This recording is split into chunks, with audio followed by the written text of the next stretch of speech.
Hi, girlies. I started a little bit early. I was getting a little nervous. So I said, let me start early and we'll get to going. She has her iPad ready, you guys. I feel like I needed to take notes. I was really inspired by Bloomy Janelle's live the other day. She slayed. She has like these Y2 Q&A lives, you guys. Let me bring you closer. I feel like you're so far away, friend. She has these like Y2 Q&A lives that are so freaking helpful if you're a seller. And she's also been on here like for ages longer than me. But yes, welcome you guys. We're doing just like a chatty show today. So for the girls that have never seen me, hi, hello. I'm Janae, Rich Girl Vintage here on Whatnot. And yes, today is like all things Whatnot, all things chatting. I even said I would discuss my lore, how RGB came to be.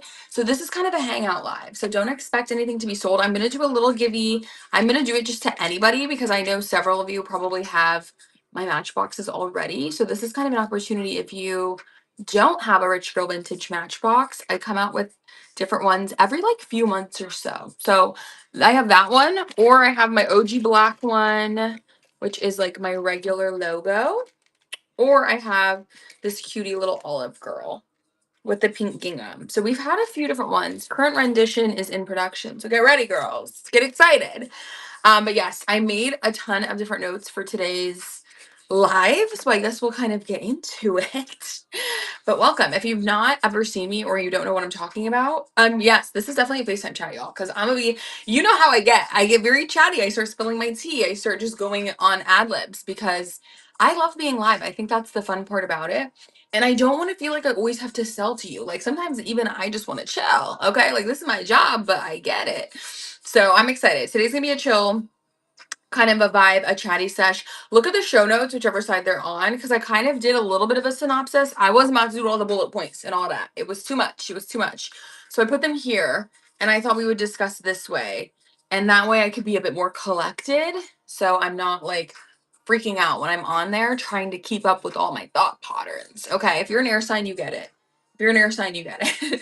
So the first thing I was going to say is how I started RGB, my lore, and then we can kind of go into the different selling platforms. I don't know how many of you guys are actual sellers on here versus like people that just purchase. Is this music too loud? I can hear myself think. Versus like people that just buy on here. So I don't know. If you're a buyer, put a B in the chat. Seller, put an S so I can see the vibes. But yeah, I started Rich Girl probably like a year and a half ago at this point. It's probably been like a year and a half, I would say. And I was selling on other platforms actually previously, be transitioning to S, period. I love that. No, honestly, I always have been a seller on this side, but I do a little sprinkle of buying. I do, buy a few items here and there because honestly, you can find such good stuff on Whatnot, even as a reseller. I don't think I've bought anything that I've resold on Whatnot, but like the grails and the personals I can find are top tier on here. So I am telling all the people in my life, like, shop on Whatnot too, because honestly, it's fire. Seller on the pop. Okay, that's what I'm saying. So even going into that, there are obviously the other platforms. Hi, babe. Welcome to our little FaceTime call. I'm glad you picked up. Okay, because we're chatting. We're just chilling today. I need a chill like Friday. It's really nasty here in Dallas. The weather's bad. So I'm like, ooh, I just need to hang out with my besties and just vibe. So I started Rich Girl, yeah, a year and a half ago. Honestly, I was on the other platforms before. I feel like the semantics of the other platforms, like having to take pictures, having to like measure, list all the things, all the flaws, was really taxing for me. Obviously, I had a corporate job as well. So it was just like I would literally do my corporate job and then come home to have to do, not to have to be able to do my own business. So it was exhausting. So to be able to not have to do that literally was like what sold it for me. I don't mind the live stream aspect. I think a lot of people feel like they have to get over the live stream piece and like figure out how to talk to a camera and talk cohesively and I don't know, like have a personality. That was never my shtick. I feel like I'm a little bit I'm definitely a very flagrant personality. So the listing part and all of those pieces, like doing the back end content and like taking the pictures, cross listing them across all the platforms was really what killed me. So I think if you look at it from that perspective, Whatnot slays. Like Whatnot really slays in that. I don't really do a ton of loaded storefronts. I'm going to make that my goal in the next few months, is to do more loaded storefronts, because I do feel like it can help, which is one of my bullet points on what matters versus what doesn't matter. Let's be honest here.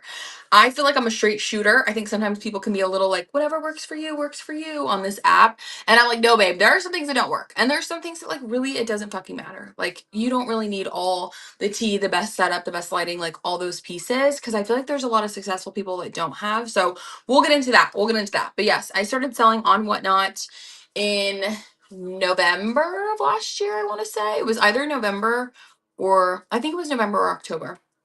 And honestly, at first, you definitely have to have a thick skin and build it up. I've had a lot of people just randomly come into my streams and ask, like, how are you able to build people to watch you? Like, what if you don't sell anything? I'm like, babe, we've all been there. Like, myself included. Everybody starts from zero. Like, unless you have a good social media following, and even then, that doesn't translate always to sales. They could follow you on social media, but they may not be buying your shit, girl. So I think sometimes you just have to be a bit realistic that, like, everybody has to start from the ground up.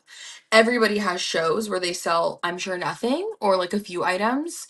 Everybody has shows where like nobody's watching. And the other day I had just a girly that I was trying to support, whatever. And she said that in the chat. I was like one of two or three people. And I'm like, girl, you have to pretend like you're talking to somebody, like to anybody. Just pretend like you're talking to yourself. I literally pretend like I'm like filming a YouTube video. Ooh, Chris Brown Deuces came on. So I feel like you kind of have to get into that mindset of, whether I make $1,000 this live or $0, I'm going to show up, put my best foot forward. I'm going to, thank you for sharing the live too, Queen. I'm going to just release expectations. And that's something I would say, even as now, like 4.5, almost 5 months into doing this full time, I have released so many expectations around, like, this show, I'm gonna make this much money and this is how much I want to do and whatever, because I feel like still Whatnot's so growing and it fluctuates so much. You guys, I can't stress that enough. If you are going to do this full time, accept that it has its fluctuations. Like, obviously, the creators that are much larger and I'm sure have a lot more either tenure on the app, or honestly, for me, I think a lot of it is like, if you do wholesale boxes and stuff like that, I'm sure it's a different vibe because you get so many more pieces. But you definitely will just learn that there's like high highs and low lows. Like, it just is what it is. So I would say that's a big difference too between like eBay, which was my top seller before I started specifically coming here to Whatnot. Now I only sell on Whatnot. But yeah, eBay was like my top platform for a long time, as well as Depop. And I just had to kind of realize and learn that Whatnot works very differently. So it's not going to be the same ROI. And it's also going to take a lot of different, like different amounts of time, varying amounts of time. So that's kind of how I began, where my lore started. I started RGB because I would thrift a lot. Like, I basically redid my entire wardrobe probably like 6 years ago at this point, 5 or 6 years ago, to slowly transition all my pieces to be thrifted pieces. I stopped buying from, like, I used to love Nasty Gal, Misguided. Like, I was just a retail whore, honestly. I really loved going shopping and I would spend a lot of money shopping and it was just not good. So I started to finally find pieces, thrift pieces, and then it became like addictive. And then my closet basically turned into all thrifted clothing. But I obviously couldn't keep all the clothes, or I wouldn't be able to find stuff in my size, basically. Hello, Princessa. Everybody, bookmark her show. You're going to be live in what, like 15, 20 minutes? She's having $1 per show, you guys. Like, it's going to be crazy. It's going to be crazy. So I would just list them on eBay and then they would start to sell. So I really didn't start with like a crazy goal of like money or things in mind. I really just was like, oh, I found these pieces and like they won't fit me. So my mom was the one that was like, you should list it. Like, you should see if someone will buy it. And I was like, oh, okay. So I did on eBay, and that's kind of how it slowly started. I was listing like 2 or 3 items a week. Like, it was not a business. It was really just something that I was like, I think that this could like make a little bit of side money. Again, I've always been in the corporate world, so I didn't think of it as like a full-time job. It was really just a side hustle for a long time. As it started to grow, and I feel like if you are a seller who's come from those different platforms, you know that those algorithms are very predicated on you posting new items daily, like 5 to 10 items a day, almost every day. And that's how you really like grow, and I feel like expedite your sales. I think that's how you get exposure, at least on like Depop and eBay. That's what I found.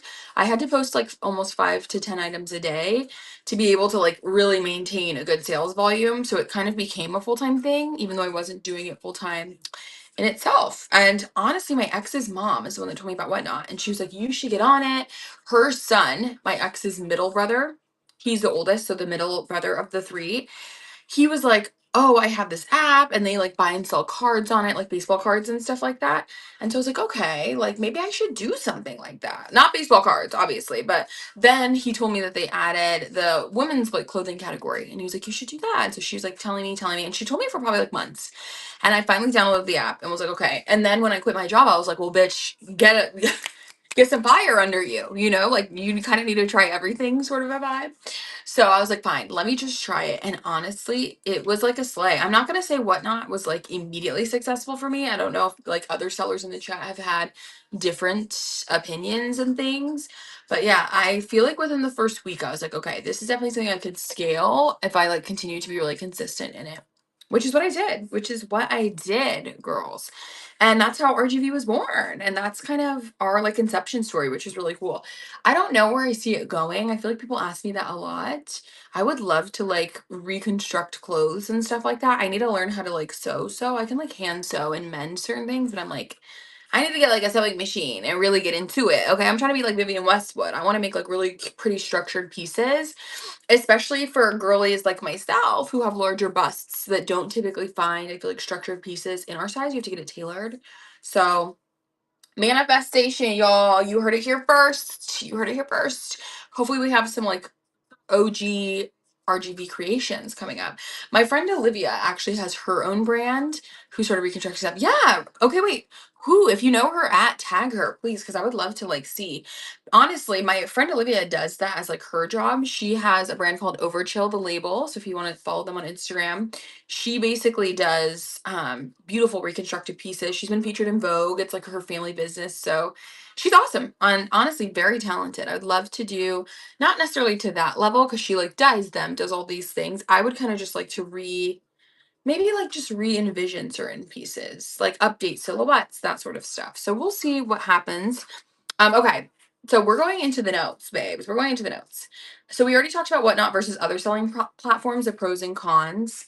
Again, I don't really feel like there's a ton of cons on Whatnot. I have noticed that the fees that you get charged, I think they've shifted a little bit. So I don't know if anybody's been on here longer than me. Like, let me know, y'all, because I'm like, am I the only one noticing that? You definitely have a little bit more of a fee that you pay here on Whatnot, but I don't know what it really is in comparison to like eBay and Depop.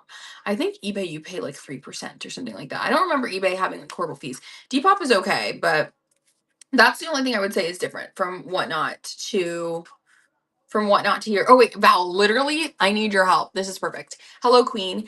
We're talking about selling on Whatnot versus other resale platforms. I don't remember the fee that they charge. Like, I know that Whatnot has a little bit higher fees, it seems, that they take out, but I don't remember what like Depop's fee is. I know eBay's like around 3%. I don't remember what Depop is. And I know you sell on Depop, but yeah, I don't know. So their fees are a little bit higher, I would say. But again, you have a higher sales volume. So I feel like it's kind of like apples to oranges a little bit. Like it makes kind of sense.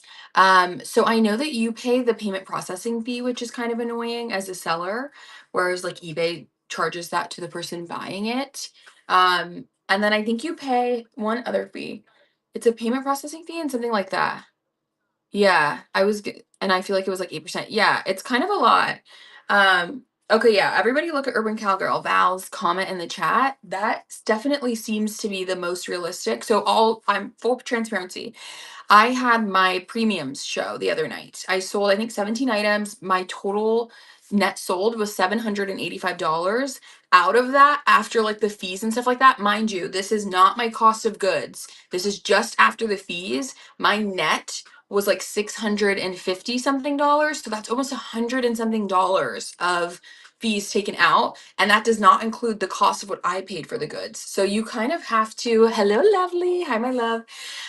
You kind of have to keep that in mind with your pricing. Now, obviously, I'm still fairly new to Whatnot. It's literally been 5 months, so I am by no means the end all be all. I'm just sharing my knowledge as I learn it because I feel like it could really help you. And my next point is if I had to restart today, what things would I do differently? So we're going to get into that. But yes, be aware of the fees. I had to really go and look at it after shows like that because I would see my payout was so much less than what I anticipated it to be. And okay, yes. I think you're totally right. If it's heavier or like the ounces, mine are pretty small because I don't really sell like shoes and stuff like that. But yeah, just things to keep in mind. Like it is kind of a hefty chunk that they take out for fees. However, you are able to have like more shows, you sell items quicker. So it's kind of an opportunity cost there. You have to decide what's more worthwhile to you. Now, I would just say it's something to be aware of.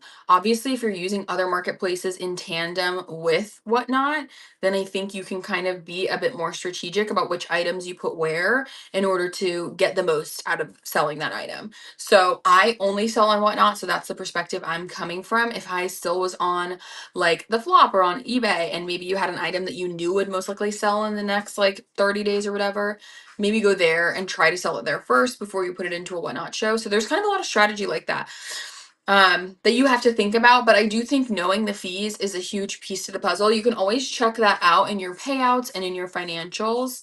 And it will show you like your fees per order, which is what I use to look at. And I think it's really helpful, honestly. Okay, so if I had to restart today, today is day one. If I had to restart today, what, and again, y'all, she brought her list. What would I do? If I had to restart today, what would I do? I feel like if I had to restart today, one, please, for the love of God, I'm begging you, friend to friend, do not have a dollar, $3, or $5 show. Please don't do it. I know you see the girls do it. I know you see these girlies with 100 people in their live and they're making coin and they have dollar shows. Don't do it. Don't do it. You will lose good inventory. I made that mistake. I got on Whatnot. I saw the girls doing it. And I'm like, oh, okay, so dollar shows is what you do.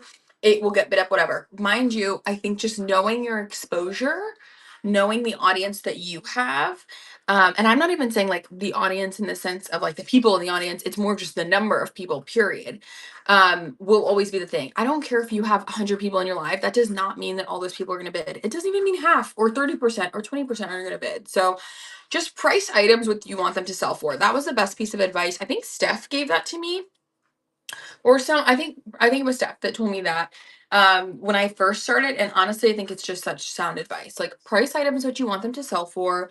Don't feel pressured to make them lower. Don't feel pressured to start at like $1 or $3 starts because you see other creators on here doing that.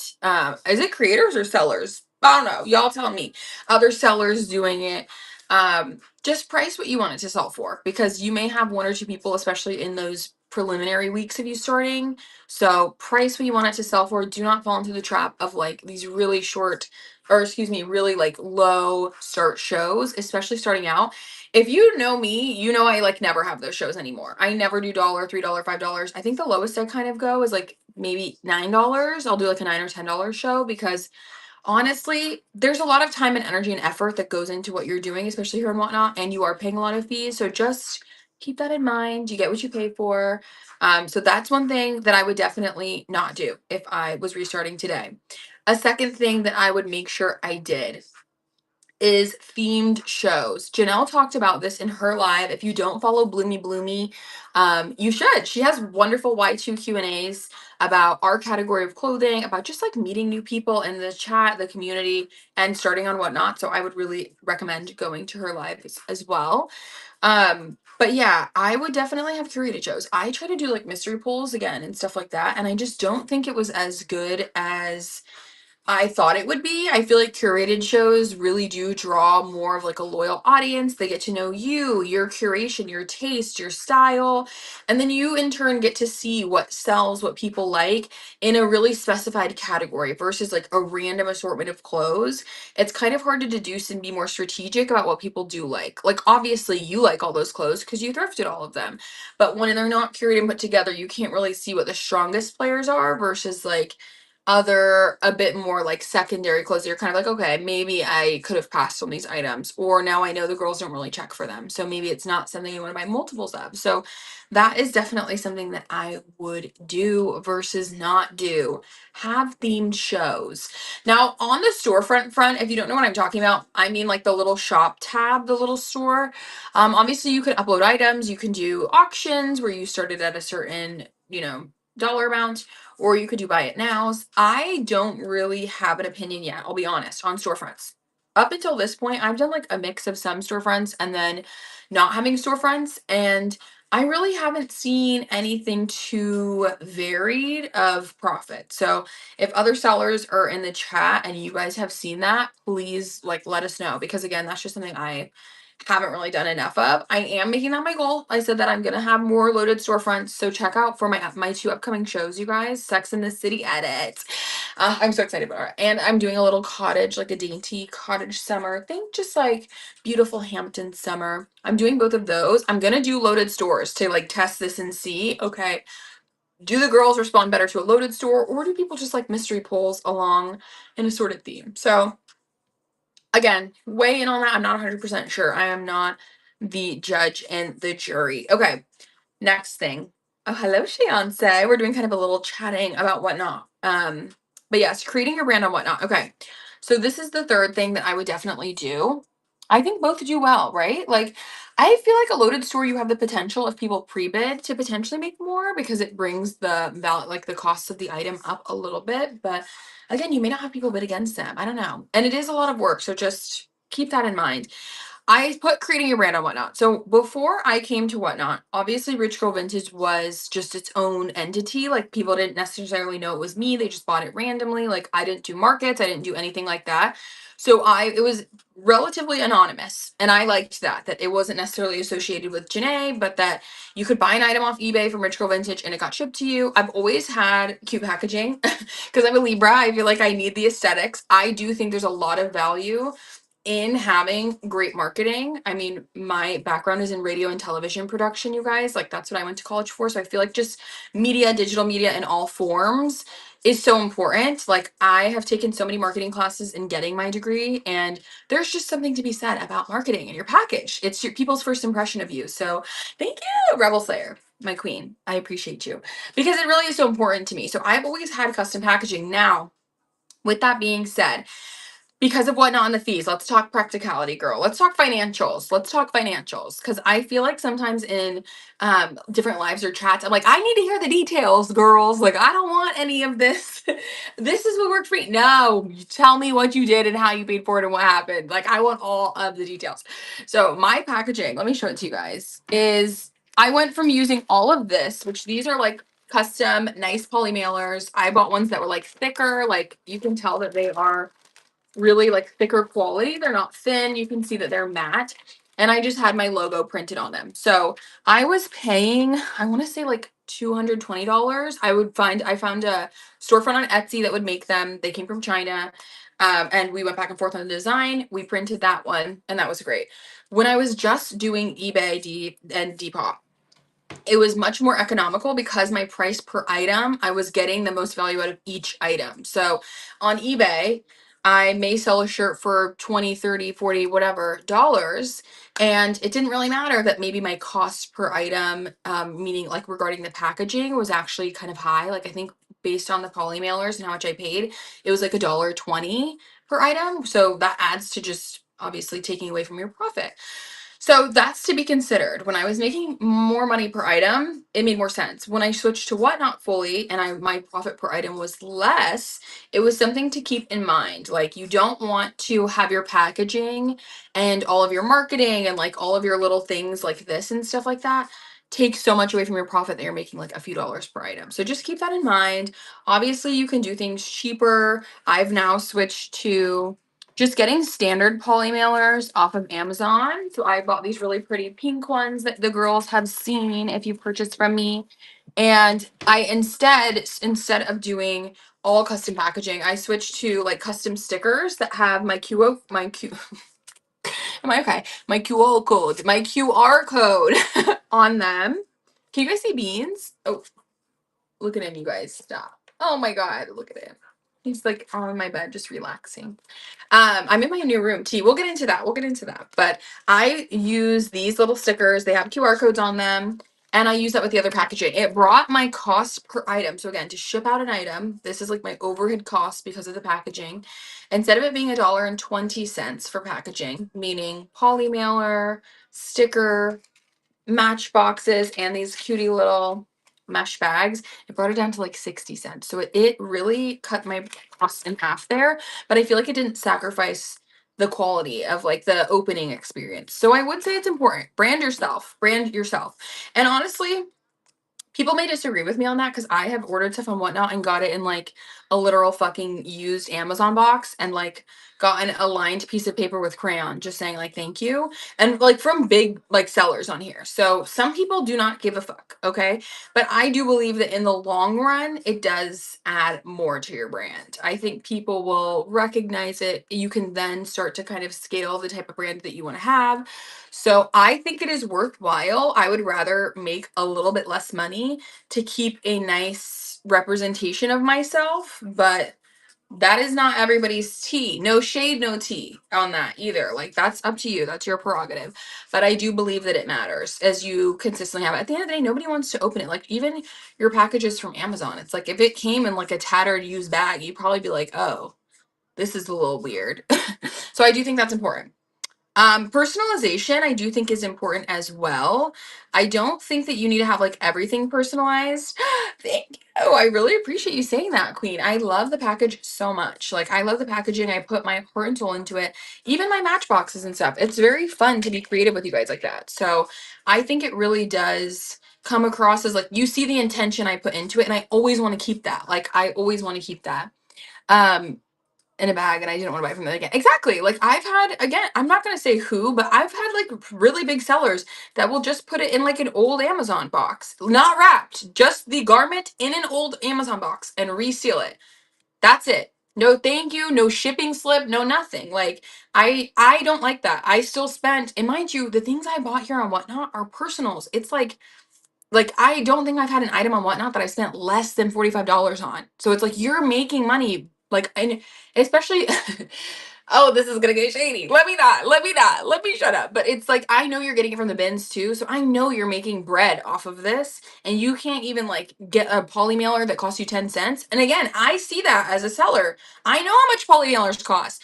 But I think there needs to be real conversations had. I think sometimes sellers can get a little weird, and I get the buyer seller relationship can be different and whatever, but I do think honesty is the best policy. And I appreciate that when you guys say stuff like that. Like, I want you to feel like a rich girl. My brand is Rich Girl for a reason, okay? And I obviously still want to make money. This is my full-time job, but I don't want it ever to be at the sacrifice of my brand and it to be like diminished quality. I think you can still make it as nice as you can for somebody because they did spend their money on it. And like, I don't know y'all's financial situations. Like, you could be spending your hard-earned money, or your parents' money. I don't give okay, you're spending money, period. And I think that it should show in that.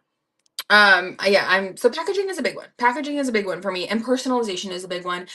I also think it helps you not breed, but like put together the audience that you really want. So, for example, if you want the girlies that just want dollar steals and they're here to ravage, and like they probably don't care that you sent it in like an old Amazon bin because they paid a couple dollars per item, and that's fine. I don't do that. I don't have shows like that. So, I feel like my brand closely represents the type of audience I would like to accrue. The girls that care about clothes and fashion, the girls that like a bit more bougie feel. So I like that. I'm going to always be that way. I'm a Libra at the end of the day.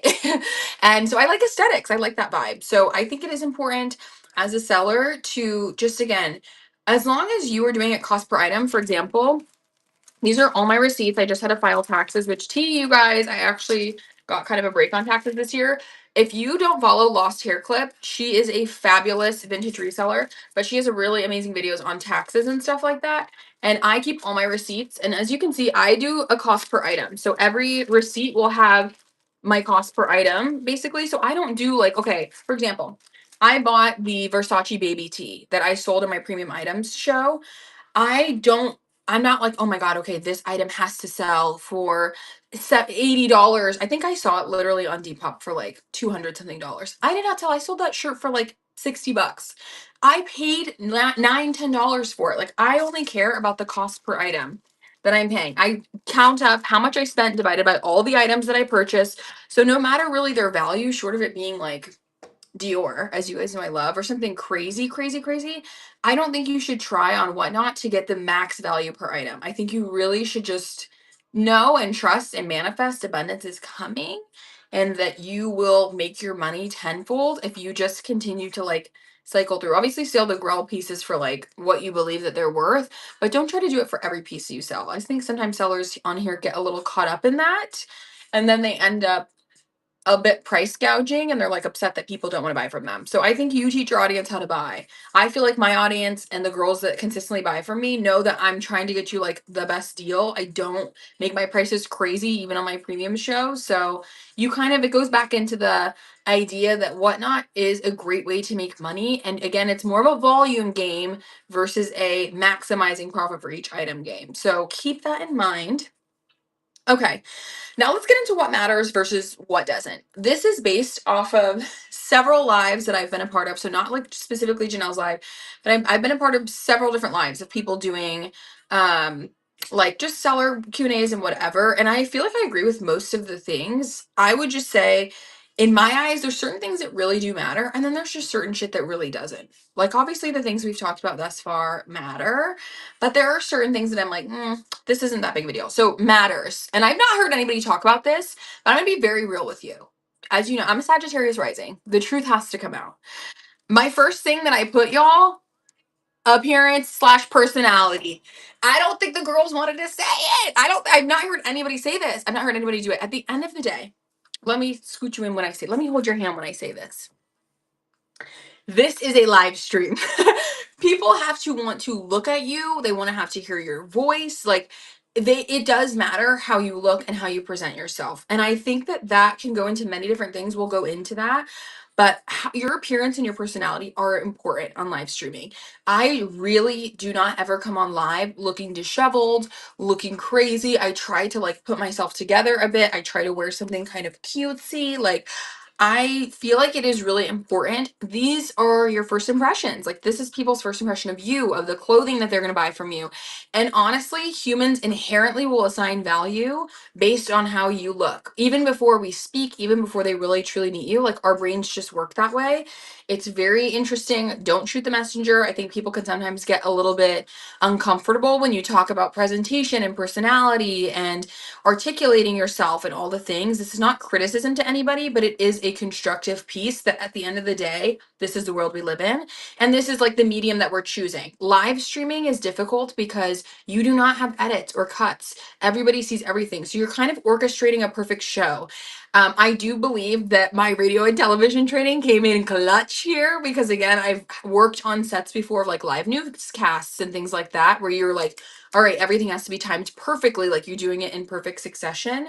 So it's kind of like the circus. You have a lot of acts, you have a lot that you're trying to make interesting and show up for. And I think that sometimes people underestimate that's exactly what Whatnot is. It's a live stream. I'm sitting here talking to you live from my bedroom.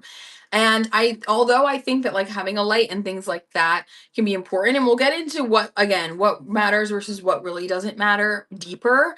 And setup will be one of the things. But as you can see, I'm in my room. I'm literally sitting on my laundry hamper right now. Like it doesn't have to be so produced. I think more than anything, people just want this. Like people want someone who's engaging, who can talk. People want someone who's beautiful to look at. We're all beautiful in our own ways, sure. But I'm not saying sure. I do believe that, but I'm just saying find out whatever that is for you and highlight that. Make that a cornerstone of your content, and it will make people a lot more interested and invested in you and what you have, what you're selling. So I do think that it's a big piece to the puzzle. How you present yourself, your appearance, your personality. Now let's talk about how you present yourself a little bit more deeply. Your speech, your mannerisms, your body language. I do see a lot of people on here, and I don't mean it as a critique. It's just something I've noticed across new sellers, not young sellers, new sellers, tenured sellers, etc., is turning your back to the camera and walking away. Sometimes people have this idea that I don't know, like kind of always have to be like this and engaging. That's not necessarily realistic, especially when you're selling stuff and you have to like turn behind you. I try to always just be open. And again, I think that's something just comes from my degree. Like always being open to the camera. You would never have your back to the camera. And Janelle had a really good tip in her live about kind of filling the void and always speaking or asking a question, not letting there be these large gaps. Hello, Ayla. Not letting there be these large gaps of time or silence in a live stream is so important. Hence why I'm literally parched every time I get off of live, because it really is about filling the void. And I do think a lot of that comes with your speech and your mannerisms. I don't have to be talking every second, but sometimes you guys know I'll give like an ad lib, or I'm like, girl, and I'm like looking at you like, it's again, it's FaceTime, it's interactive. So you can add those pieces, are very intentional, because sometimes I need to take a breath and shut up. But I do think that they're so underrated about how you orchestrate again the show. It needs to be playful. And that's why I think like pretending you're on FaceTime is the best way to prepare yourself for this. Like, girl, be able to talk. If this think that this is your homegirl, this is your friend, like it is seriously. I think that you have to be that way in order for it to be successful. Otherwise, you do lose like viewerships. It will go high and low, high and low, high and low. And that's not necessarily a bad thing. Like, you're not going to keep everybody all the time. So don't think that it's bad if your numbers go up and down, but be very intentional about those pieces. And I think it's important. How you talk, how you present yourself really does matter. And I think you are like living under a rock if you think that it doesn't. And I don't mean that in a nasty way. I really am just trying to be real and give the girls real, tangible advice that I believe made me successful here on this app. I'm just awkward. What are some good talking points? No, you guys know I would talk about like my day. I would talk about all sorts of things. I mean, I try to keep it clothes focused, but sometimes I do end up going into like anecdotal stories, or I'll just say like, "What's up, girls? What are you guys getting into?" Like, I'll talk about astrology. Anything that comes to mind, honestly.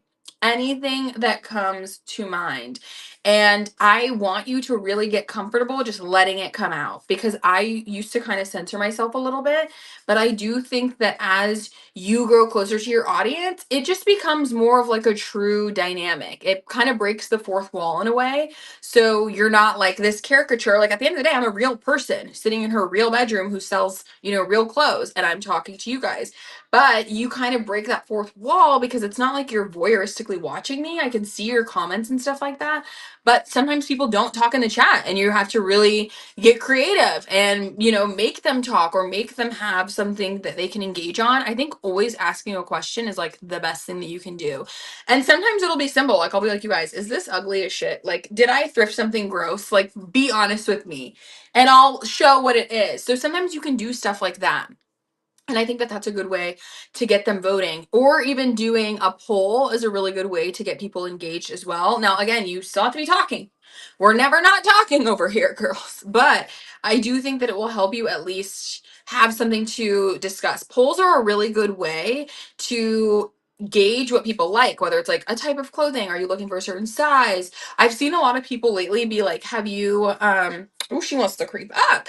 I've seen a lot of people lately put what was it? Oh, like, have you read the show notes or something like that? And people will vote in their poll. So I think there's a lot of different ways you can do stuff with it. I honestly don't even use polls that much. I need to. So if anybody else has poll suggestions or questions that they typically ask on their live, put it down below. Because again, I don't really use polls a ton, but we'll see. Okay. Matters. We're still on the what matters versus what does not matter. So, on what matters thus far, I've said personality and appearance and how you present yourself. The second thing, passionate or pushy selling. This is a big one, girls, regarding sales styles. Passionate versus pushy. I think it is great to be like, you guys know me. If you've seen me and you see my lives, I'm very extra. I'm very extroverted. I get excited about pieces because I really love clothes. Like, I would keep all my pieces if they were in my size. This wouldn't be a business. I would keep all of them because I love them. So it's exciting to share them with you, get excited over them. And I think that's what sells, the passion. But I have started to see a little bit of a trend of pushy selling, where I'll see a seller like this, like this. It's always like the dead eyes too. Like, she's live, she's up. And it's like they're watching the clock. Like, I can tell that they're just watching people bid, and you can see the disappointment if people don't bid. So I think there's just a huge difference between passionate selling versus pushy selling. Don't be the pushy salesperson. Don't be the pushy person that's like, oh my gosh, you got that for steal. I didn't expect people to have, like, people to I didn't expect people not to want that or not to bid on it. So really, really keep that response in. I'm having trouble getting views in my show. I only have like 5 people in my first 2. Do you have any tips? One, you've only done 2 shows, girl. Give yourself some grace. Give yourself some grace. To build up an audience, you literally just have to go live more. That's part of what is in my next piece of what matters. And honestly, some that don't matter. So, in order for you to get more viewers, you need to be more consistent on here. Like, you need to do more lives. When I first started, and my OG girls will know this, I was live 3 times a week, every week for like 3.5 months until I moved to Dallas. So don't be worried if your first few lives, I've had lives even after I think like a few weeks where there's like 2 or 3 people in them. So don't be worried if there's not a ton of people. Don't be worried if you don't sell anything. I've had lives where I streamed for 90 minutes, girls. 90 minutes and I did not sell anything, no items, and I stayed live. And you will have those days. Like, I think that sometimes people, again, you see the bigger sellers and you see the girls that are doing really good on here, and you assume like I'm going to turn the camera on and that's what's going to happen for me, and it's not. It's not. It's really not. But you have to push through. That's always what I tell people. I still tell myself that to this day. There'll be shows where, again, I release my expectations now of how much I'm going to make per show, because there's some shows that you're like, oh, this is going to be a bag. This is going to be great. The girls are going to love it. Everything's going to sell out, and you maybe sell like 20 pieces. And then there's shows that you're like, we'll see how this one goes, and everything sells. So don't get tethered to the end result. Just get really strategic and really passionate about what you're bringing to the table, and trust the abundance that will come from it. Like, honestly, I know that sounds very woo woo and like, okay, girl, no, but really, like, you need to keep showing up, and you need to believe that like it's coming, the abundance is coming, and that people really give a shit. Like, I have quality stuff. I am bringing my best energy. I'm bringing my best self. I'm bringing my best packaging and personalization. I've crossed all my bases, so there's nothing that will make me not successful. That is genuinely the mindset that I think you should bring to it. But don't worry if there's 2 people, 5 people, 50 people. Don't worry. It should be the same. If I come into your show and there's 2 people versus 50, I shouldn't even notice. It should be the same show. You should be giving that same amount of effort. And I'm telling you, it will multiply. Like, that is at least how it happened for me. When I had slow shows, I was like sitting here talking to myself. And then I would rewatch my whatnot, and I'm like, is this embarrassing? So I just think that you have to get over, like, it's embarrassing, girl. Yes, it will be. But you have to get over it. Like, honestly, you have to keep going. And again, this is like a word for me as well, too. So I do think that it is really important. On the passionate versus pushy sales style, we're talking about sales style still. So you're in the live, people can sense that, just like you guys are humans and have all of your senses and you are fully aware. We can sense when somebody is selling out of desperation. I always think of the idiom, I worked in sales for a long time after college, of people buy things from people they like. People buy things from people they like, you guys. You do not want to buy something from somebody that you feel like is just trying to sell this item. Like, again, size small, this is the shirt, guys. All right, bid, she's live, she's live. Like, that's not very personable. You guys don't know anything about me. You don't really like me, so you may not feel incentivized. Yes, this may be a cute shirt. It may get some bids, but I genuinely feel like the most successful shows I've had have been even when I don't necessarily sell all the pieces, but the girls just want to support. They like me. They want to buy something from me. They want to support me. They want to support my store. I think goals is another way to really do like passionate selling versus pushy selling. I feel like being able to just show your passion, my love for clothes, curating shows that I like and I love, which we're going to get into on curations. Those are all such important pieces. Thank you. And that's exactly what I try to embody. Those are all very important pieces. That's why I'm saying passionate selling is so much more of the long game. Don't worry. Okay, so maybe you don't sell every item in your collection. Maybe you're not selling as much as you want, but again, you will have a more loyal customer base. You want the lifetime value customers, okay? You don't want the customers that pop into your life, buy one thing and dip. Yes, I'm telling you, the Aries moon is really. I'm a Libra sun, so T. Let's talk signs. Let's talk signs. I'm a Libra sun, Sagittarius rising, and an Aries moon. So there's a lot of passion. There's a lot of fire here. But you see, the Libra keeps it calm, cool, and collected. She keeps it calm, cool, and collected. But I really do mean what I say in this. Like, I appreciate that, because I do think that it's important. I do think the passionate side, again, you may not make a crazy amount of money. I'm not the seller that's like selling. I don't have collections of 100 items. Like, I'm not that seller. My collections maybe have like 40 items, 50 items. I'm okay with that. I'm okay with that. Like, that's a blessing still, So I just think that that's more important. the mindset that you're coming at it with. Don't be pushy. I don't like that. I don't like that I see it on here. I don't like, even in our category, like I don't love that. I feel like we could do so much better, and honestly everybody would make more money if you just kind of like stayed passionate, stayed excited about the items you had, and it wasn't just so like hawking items. And I hope that Whatnot moves away from that. I know that we're not supposed to do just lives like this, but yeah, exactly. Like Rebel Slayer, you get it. It's just too much. I don't like that. Like I don't want to feel like you're like I'm kind of bothering you by watching it. It's very quick, quick, quick. I'm also not like quick, quick, quick, quick, quick like that. So don't feel like you need to rush. And that's something that I'm gonna say in the Does It Matter we'll talk about, because it's just a little bit too much. Okay, it matters. We're still on the matters list. Next item. Next item. I can yeah, like an ad, or just you feel like okay, you're just looking to move through. Like you're running everything right away. You ain't even taken out the measuring tape and measured the damn shirt and it's already running. You haven't even shown me the front or back. You haven't even shown me the tag. Like it's just stuff like that. I don't like that. That's not my style. Again, if that is your style and it works for you, some people do like that. And that's where going back to building your audience that you want is most important here. That's why I don't do dollar shows. I also clean all my items. They're packaged beautifully. They're charge appropriate for all of those things. So I think it just depends on your vibe and really what you want out of it, or the audience that you want. A lot of this comes back down to the people that you're trying to attract.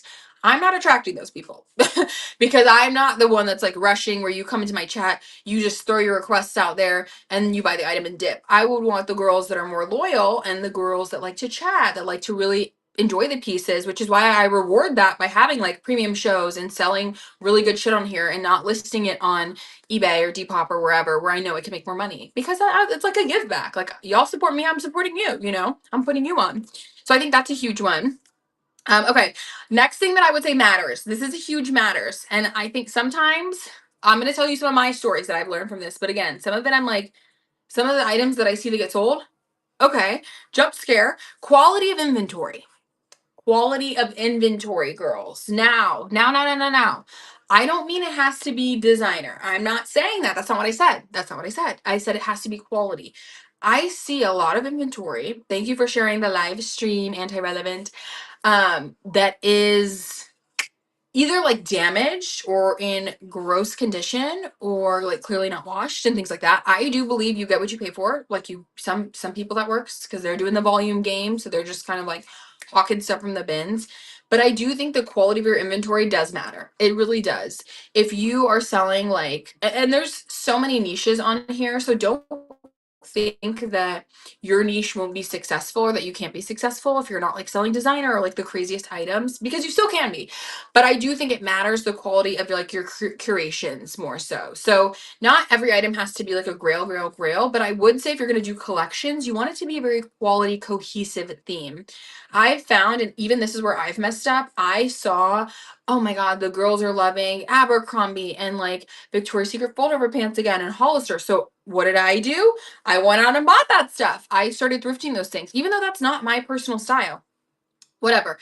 And it was just not right for my audience. I ended up having to basically get rid of all of those things because it was not stuff that my audience wanted, and it wasn't true to me. I knew it wasn't true to me. It wasn't quality inventory for me and the audience that I had built. I was basically like selling out and just trying to do something because I saw it work for other people. So stay in your own lane and definitely make sure that your inventory is quality inventory for your audience. Don't, and I'm not saying try stuff. Try whatever you want. But if you are a Y2K girly like myself, and maybe you're like, oh my God, I'm going to try a grunge show. Okay, try it. But I don't think that it's a negative for you to kind of be like, okay, let me stick to what I know. And that's what I learned in it. Like, just stick to the quality inventory that you know sells, that you know you like, that you know is your vibe. And don't try to necessarily follow the trends. And honestly, it's my prerogative. I don't sell clothes that are in gross condition or like need all these repairs or whatever. I don't like that. I really wish Whatnot would put more parameters on that. I see some people say like, well, as long as they, show the flaws and that person agrees, it's like, yeah, but I do think there's like a quality control thing where it's like, all right, I feel like you either like Whatnot as an app. Are you trying to be branded as like the app where it's like a wholesaling app basically, where like people can buy all sorts of different types of qualities and whatever? I feel like that's maybe a different conversation or a larger conversation to have, because I think they shouldn't do that. I feel like it should be, I don't know, like a bit more, not of an upscale. What's a better word for that? I don't really know. not upscale, but I think that there should just be a quality standard where it's like, okay, you can't sell like a nasty vintage dress that like clearly has yellow rust stains all over it and is like half ripped. But I mean, I guess whatever. If that's your prog, that's yours. But that's what I would say for quality of inventory. Okay, next thing that matters, you guys. This is a big one. And shout out to Winnie the Grails. She gave this tip in one of her Q&A sessions, and it was very spot on, and it was exactly what I was going to say in mine. So I was like, let me just shout her out too, because she also has really good Q&A sessions. If you don't know Winnie the Grails here on Whatnot, she has great shows. Follow her and bookmark her shows, and she also has some chat shows too. Analytics. So there are an analytics. Me too. I love Winnie so much. And she's so like such a fabulous personality. She's exactly what I mean when I say like passionate selling versus pushy. She's just so fabulous. And I love watching her lives. Yes, tag Winnie in the chat so you could see her profile. But she talks a lot about analytics, and honestly, analytics are such a big deal here. Like it really does help you. I was not somebody that was even checking my Whatnot analytics, babe. Hello, love. We're talking about you because I'm shouting you out. I'm doing a little notes episode, a little live podcast app, but I was talking about the analytics portion, and I said that you said this in your show. So check out her shows if you have not heard of Winnie. She's fab, but also she has really good Q&A shows as well. And you mentioned in it the analytics piece, and I was not even overly in my analytics, but it was such a good tip. So shout out you, because you really can see like top buyers per live stream. You can see just the people that have spent the most money with you, their number of sales, even how long people stay on your live streams. So it can help you kind of it's streamline. It goes back to me initially saying having the strategy in your mind. This is a show at the end of the day. You are putting on a show for people. You are keeping them there. You're trying to keep them engaged. You're trying to keep them fulfilled by giving them amazing clothing, all of those pieces. So the analytics really do help you get a better sense of who's really spending the most money in your lives, how long they're staying there, and which lives are the most popular. So it's best to look at it on desktop. I don't believe Whatnot actually lets you look at your analytics on a phone. I think I could do mine on my iPad actually. So go into your analytics if you are able to, if you're selling here, and just peruse. Like at first I was just looking through, like peek through everything, okay? And make a note. Some of the other amazing tips that like Angelica, who's At Least I'm Eating Now here and Whatnot, and Winnie as well, had mentioned is you can do like private sales basically. So you could have a private live for all those top buyers that you have. I think it tells you only 10 at a time, and you could just pull items for them. Like, hey, here's Grails. Thank you guys for the support. I'm going to invite only those 10 of you to actually shop this live. So really amazing growth hacks, I would say, and just loyalty hacks, because again, you can do rewards, which is another piece that we'll talk about today.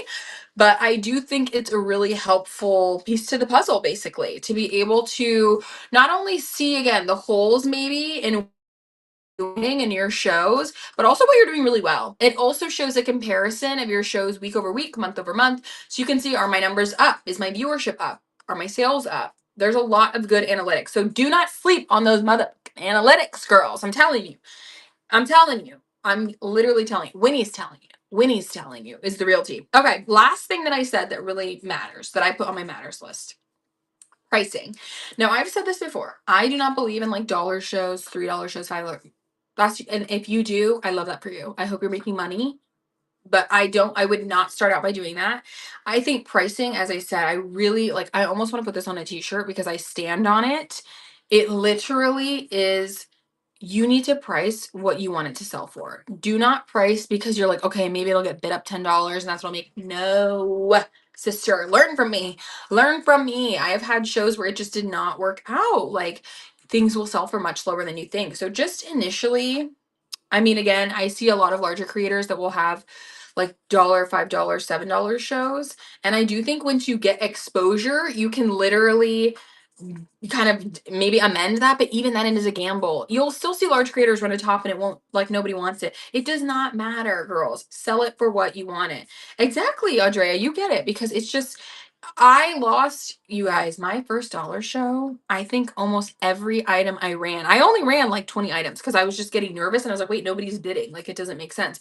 It's every item sold for $1. I lost all the money. Granted, I'm not paying a crazy amount per item, but I'm also not paying like a bins pricing, like $1. You know what I mean? Like whatever the sense would be if you broke out in Miami, the bins was like $1.80, I think, per pound. So whatever the math is on that, girls.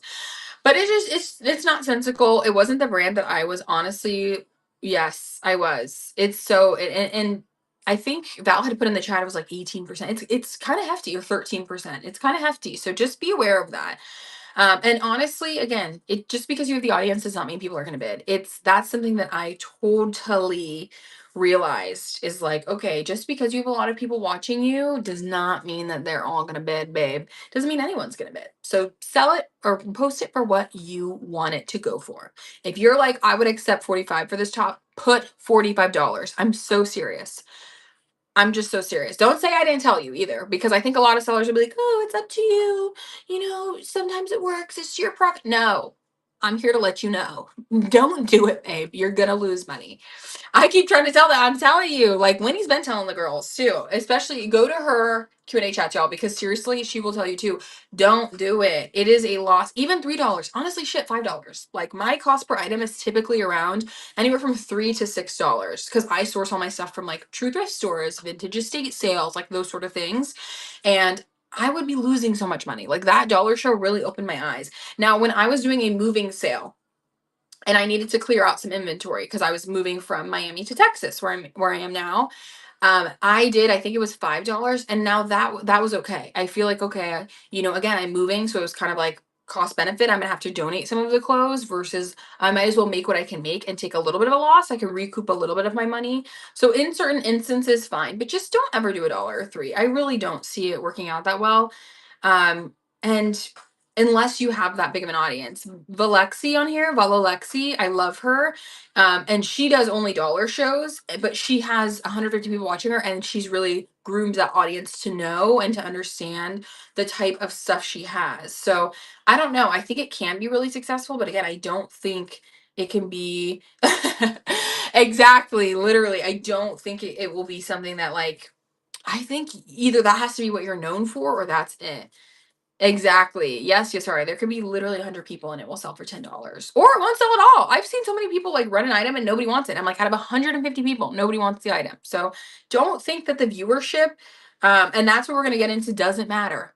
Don't think that it matters. And like Winnie's saying, I'm running 10 items for $2. Yes, everybody bookmark Winnie's Y2K show. Or excuse me, her 2K show. She's gonna have Y2K too, but it's her 2000 followers.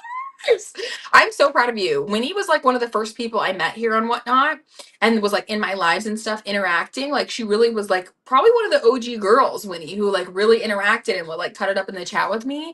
And she's at 2K. I'm so proud of you, girl. Like that is huge, literally huge. And I would never do that again either.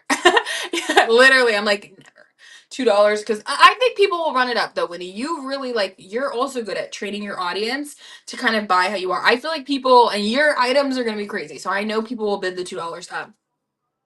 I have not done any sort of meetups. I've only been on Whatnot for like 4.5, 5 months. So I do not yet, but I was saying this in one of my other just like chatty lives. I would love to do I don't know, I hope they have like Whatnot Con or something like that. You know what I mean? Like I hope they have something like that, a seller meetup or just like some sort of Whatnot like convention. I think it has to be coming. I feel like the app is growing that they have to have something kind of like a thrift con or something like that.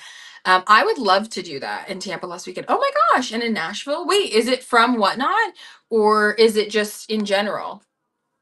I would love to do more meetups. I know. I've never been to ThriftCon. I might do it next year just to like say that I've done it. I know there's also ComplexCon in Vegas, which I really would love to go. Yes. Okay. Everybody check out Rebel Slayer's Friends. Wait, there's one in Phoenix?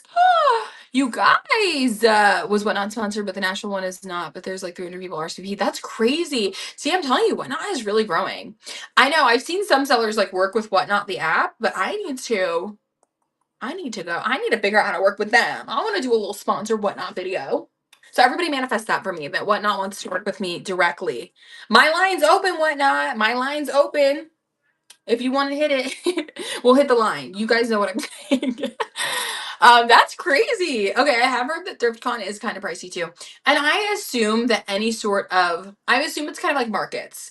Any sort of like market, thrift con convention, anything like that, I feel like all the items are a lot more pricey there. It's kind of like when you shop consignment where you're like, oh, okay, so this is a little pricey, this is a little bit more expensive than I would spend at like the thrift, which kind of spoils me because I do feel like I get very used to like just thrifting and finding things in the wild. That I am like a bit just frugal. Like you guys, you see Rich Gold through vintage, and y'all see everything I do is like thrifted. I feel like I'm pretty frugal in real life. The only thing that I really spend money on is the Real Rail. I get so deep on the Real Rail, y'all. It's so good. If you don't really ever shop at the Real Rail, or you're like, oh, I never know what to find, I never know what to look for, girl, follow me on IG. I always post the stuff I find that I'm not buying. I will screenshot it, put on my stories, and post the link. I am in the depths of the Real Real, you guys. I find such good items for the low. I be in page 7. So if you do want some Real Real finds and you're also a little a girly, I'm telling you, I am in the trenches on the Real Real, and I do the Lord's work. So follow me on IG and I will post them on my story. Oh my gosh. Yes. Okay, I will definitely send you a DM, Trouble My Closet. Yes. I did not realize that. Okay, so Whatnot is doing meetups, you guys. How did I not know any of this? Whatnot hit my line. I've seen like Steph and Janelle and like Cece's pieces and stuff like that. Hello. Hello, babe. Yes. Oh my gosh. Lovely finds. I was literally just moved from Miami. We could have linked up. Let me know if you come to Jacksonville. Oh yes, I will be. Hopefully I'll be back to Florida soon, girl. Texas is it's horrible weather right now. The Real Real is a luxury consignment. Girl, we will. I hope, honestly, I really do want to go to LA for, again, either ThriftCon and kind of just to visit. I haven't been back to LA since 2017, 2018. So I will definitely, hopefully, be able to. Hi, Steph. Hey, babe.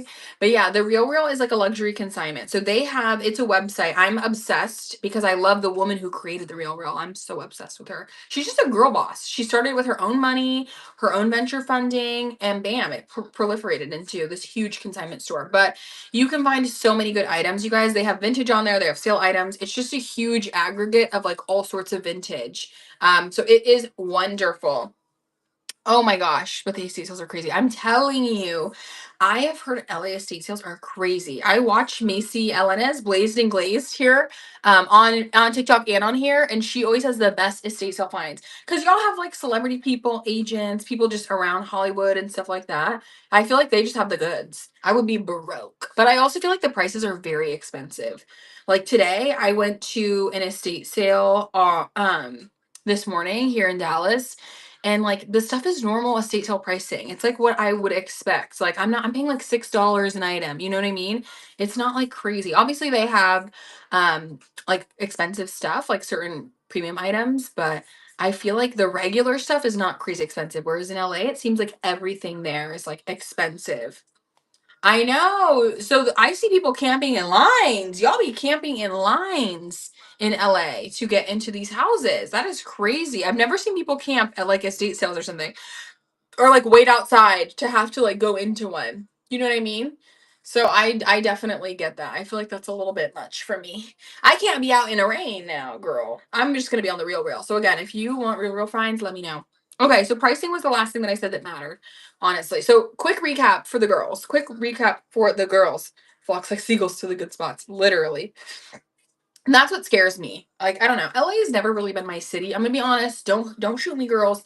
I was born and raised in San Francisco, so I feel like there's always a little bit of a San Francisco, like Bay Area LA rivalry. We're just different types of people, but I do feel like the thrifting in LA would be chef's kiss. I have to go. I have to go at a certain point, honestly. I love the Bay. I love the Bay. It's changed a lot. It's a little bit scary now, I feel like. My sister still lives in San Francisco, and I feel like it's like a little bit scary, but I do love the food, the culture. Like, I love San Francisco. It will always be one of my favorite cities, honestly. You didn't?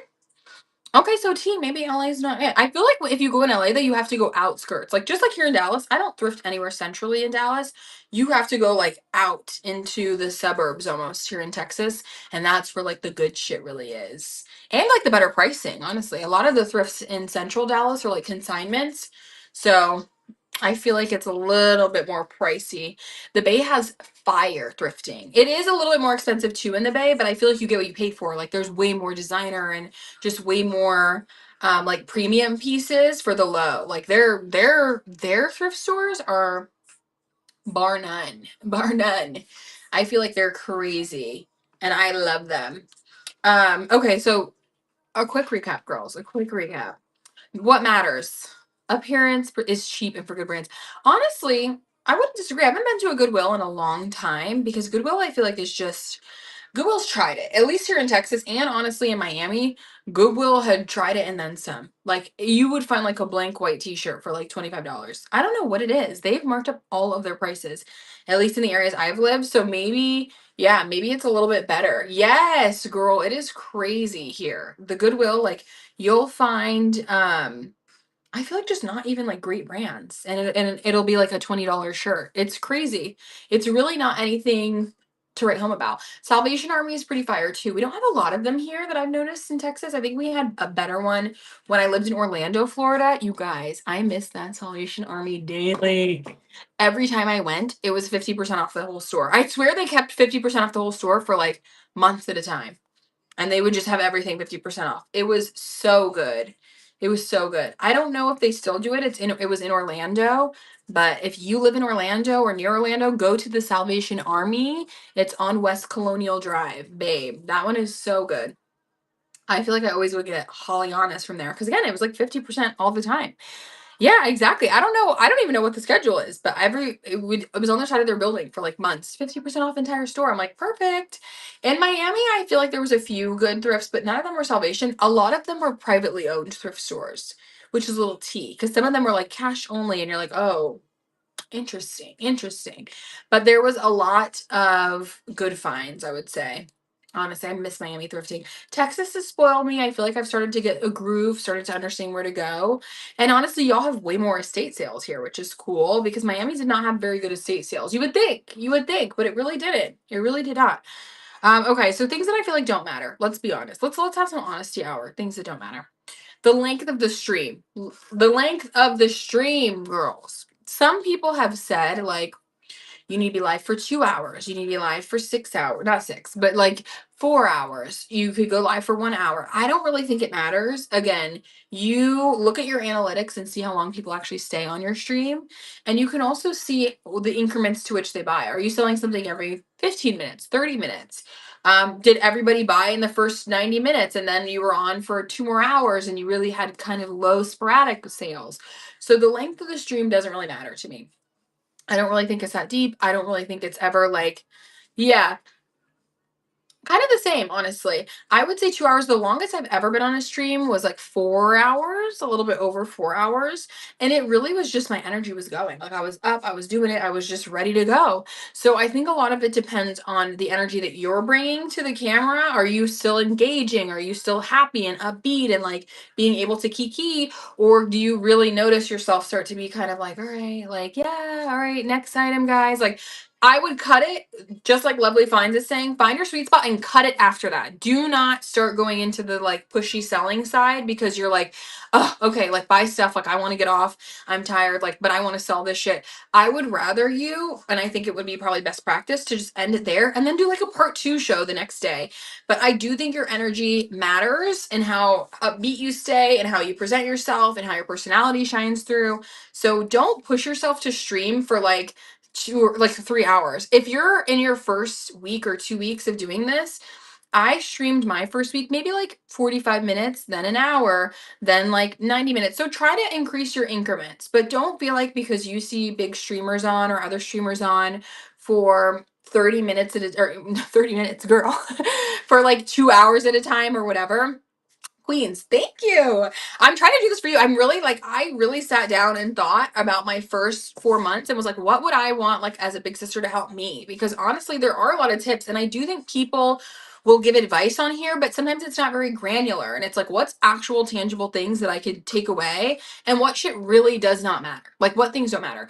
And that's why I think that the length of the stream doesn't really matter. Just make sure you're in your lane, keep in your energy. And then I would say, okay, hi, Sarah. Hi, Kiki. We're kind of just chatting. I would say that you should cut it off though whenever you realize, like, okay, I need to just be done. Now, let me say this, Andrea, because I think that with your first few lives, you're going to want to quit. You are literally going to want to quit. I say that from personal experience and wanting to quit because people aren't really watching you. You're not, nobody's buying you right away. You have to keep going. Just like Lovely Finds is saying, you have to keep going. Like, Ariel gets it. It's just you have to persevere. I now think naturally as I get on, I've kind of learned, just like Ariel, that I would say like 2 hours is kind of my sweet spot, like 90 minutes to 2 hours. Some streams I'll go a little bit longer. If the chat's engaging and like things are flowing, I'm like, okay, fine, I'll stay on. I get energy from people. I am truly an extrovert by nature. So if the chat's dead and I just feel like things aren't really moving, I know that it starts to affect me and I start to just get very pensive and a little bit like cold. So I'll be like, okay, let me end it. But initially, when you're growing, you need to be on for an hour every time. I would just say, like, keep it on for an hour, talk, parlay, chill, show items, show shit in your collection you like. Maybe you're not even selling it that day, but you know what? Just show. And honestly, I think that that will help you kind of lose track of time and start to really go into that passionate vein of selling versus being pushy when you're like, why aren't people here? Like, what's going on? Like, oh my God, nobody wants a shirt. Nobody wants it. Okay. Like, I just think whenever you get excited and your personality comes through, it really helps you sell just passionately again versus being pushy, pushy, pushy. I wish there's a feature to hide the views. Honestly, me too. I don't find it very helpful. Like, even right now, I have 15 people in here. If I had 100 people, it would be the same live though. You need to keep that same energy. I don't think it helps you to, and I put that in as the next thing that does not matter is the number of viewers in your stream. People often associate, I think just because we're selling stuff on here, that like number of viewers equals sales. That is not true. That is the farthest thing from the truth. And that is why I say treat every stream, whether you have 5 people, 15 people, or 150 people, the same. Your main buyers could be in that 5 people stream. You might have 3 loyal ass bitches in that stream that are like buying up all your stuff. They're loving it. On the inverse, you might have the 150 people in your stream and they may not be buying shit, girl. Like, be realistic with yourself. And I think that is kind of what I've had to really work on. If I had to like be honest with myself, girl, no, please don't get me started. You know, I love a book, but I had to be really honest with myself because I felt like I would get down, like, oh my God, there's 15 people watching and I feel like nothing's selling and I've been live for 45 minutes and I haven't sold anything and blah, blah, blah, blah, blah. And then you get in your head about it and you kind of have to take a step back. That's why I say practice makes literally perfect in that sense. Your show should be the same, whether you have 5 people, 10 people, or 150 people, because it really does not matter the amount of people in the stream. Honestly, some of my most profitable streams have been from my loyal girls just showing up and clearing me out. And it's the same 5 girls, Sarah being one of them. Like, just you have loyal people that you connect with. And that's why I say the lifetime value is the most important. Work on building a lifetime value client. People that will come back, they like your personality, they like the shit that you find, they like your vibe, they like to chat, they like to kiki. And then it's not a pressure of, again, like they drop in your stream, you're like, okay, this is my best item, here, here, here, do you want this? And then they dip. Like, those people are not going to be consistent, and you want to build that consistent base, I would say. So you never know, one of those 5 people could become one of your consistent customers and they may become your top customer. So you just have to really treat it. Me too. Like, I really fuck with it, especially when you guys follow me on IG and we kiki there. I'll show you guys like pictures and stuff like that. If I find something where I'm like, girl, this is for you, I'll send you a pic on IG. Like, I just think that that always helps, and building that loyal connection will always. Aaron, yes, we're doing like seller chat, seller vibes. We're talking right now about how the number of people in your live stream does not equivalate. Did I make that up? Does not equate. I'm adding, it's in cursive tonight, girls. It was in cursive tonight. It does not equate to sales. So although you may have 5 to 10 people in your live, you should be treating that as though these are potentially 5 to 10 loyal customers. and they may buy up all the stuff. And on the inverse, you may have 150 and they may not be buying squat. They may be, that's just kind of how it works. Honestly, even let me be real tea with you guys, which this is another one of the things that I put that does not matter. Raid trains. I was a part of a raid train. I was very excited. I was very giddy. And I am grateful for the opportunity. This has nothing to do with like Vic or any, people a part of the raid train. That was my first raid train. Now we had 100 and I think I had like 130 or 140 people in the raid train at the time that it came to me. And I saw what other sellers were selling. Like obviously we have a group chat, so I could see what items people are putting in. I could see all, what they were going for, all the previous sellers in the raid train before me. And when I did the raid train, although there was 100 something people, I was only having maybe 3 or 4 people bid per item. So don't let the amount of viewership make you think, oh my God, people are going to eat this up. Like people are going to, hello, queen.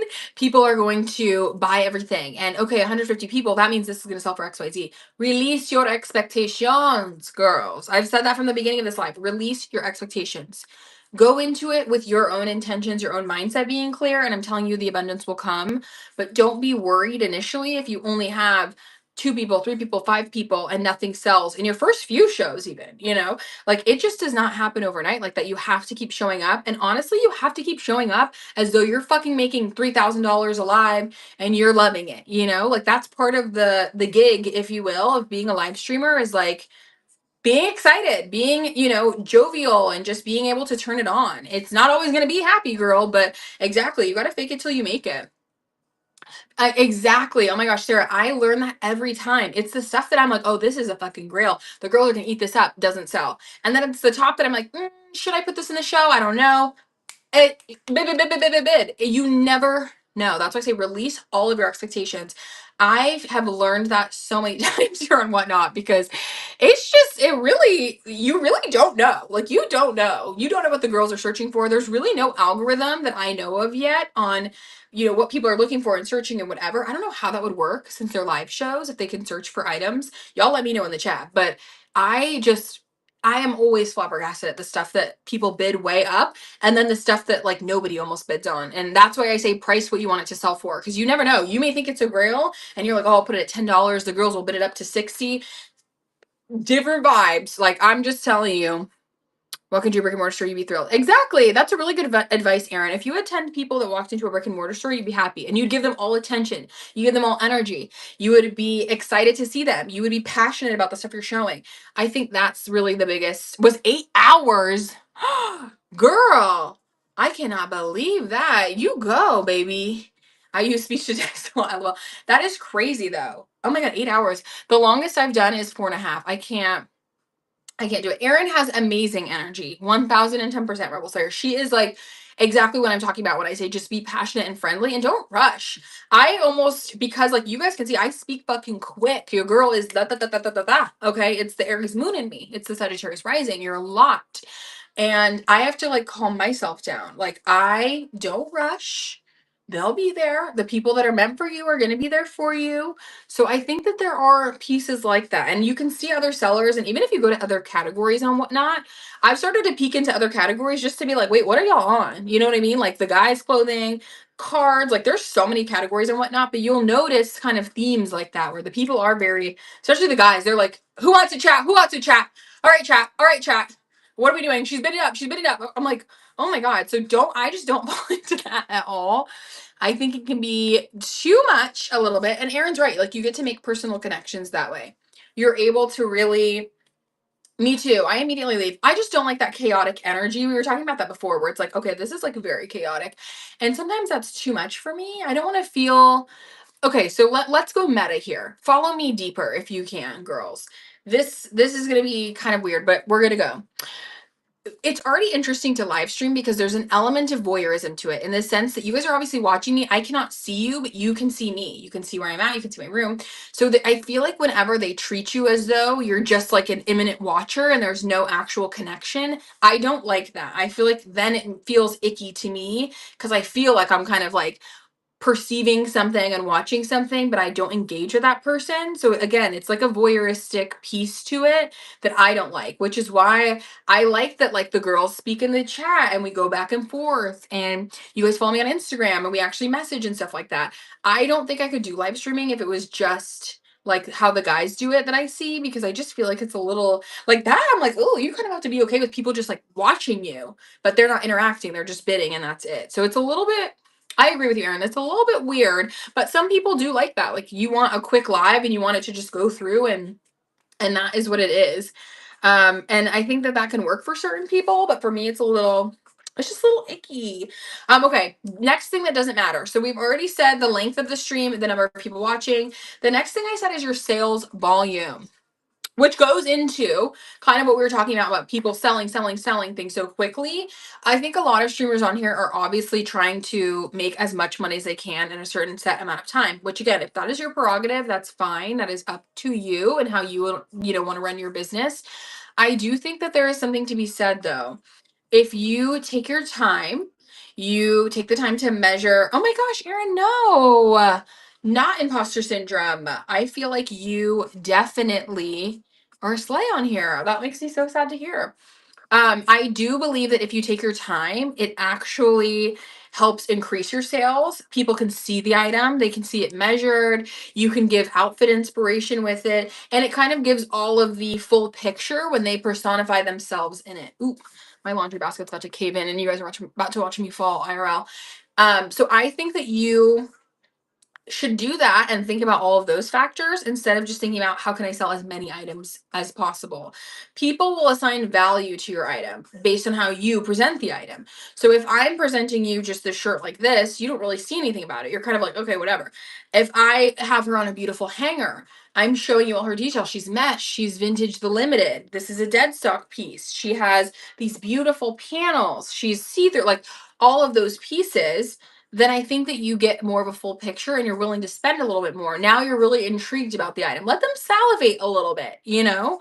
So I just think there's levels to this shit where you really can't be assigning value to something and then just going through it so quickly. So don't worry about the volume that you're selling. Worry about making sure that each piece is shown and that people are actually having the time to be like, okay, I like this item. Like, I like this. Okay. Like, I'm willing to spend some coin.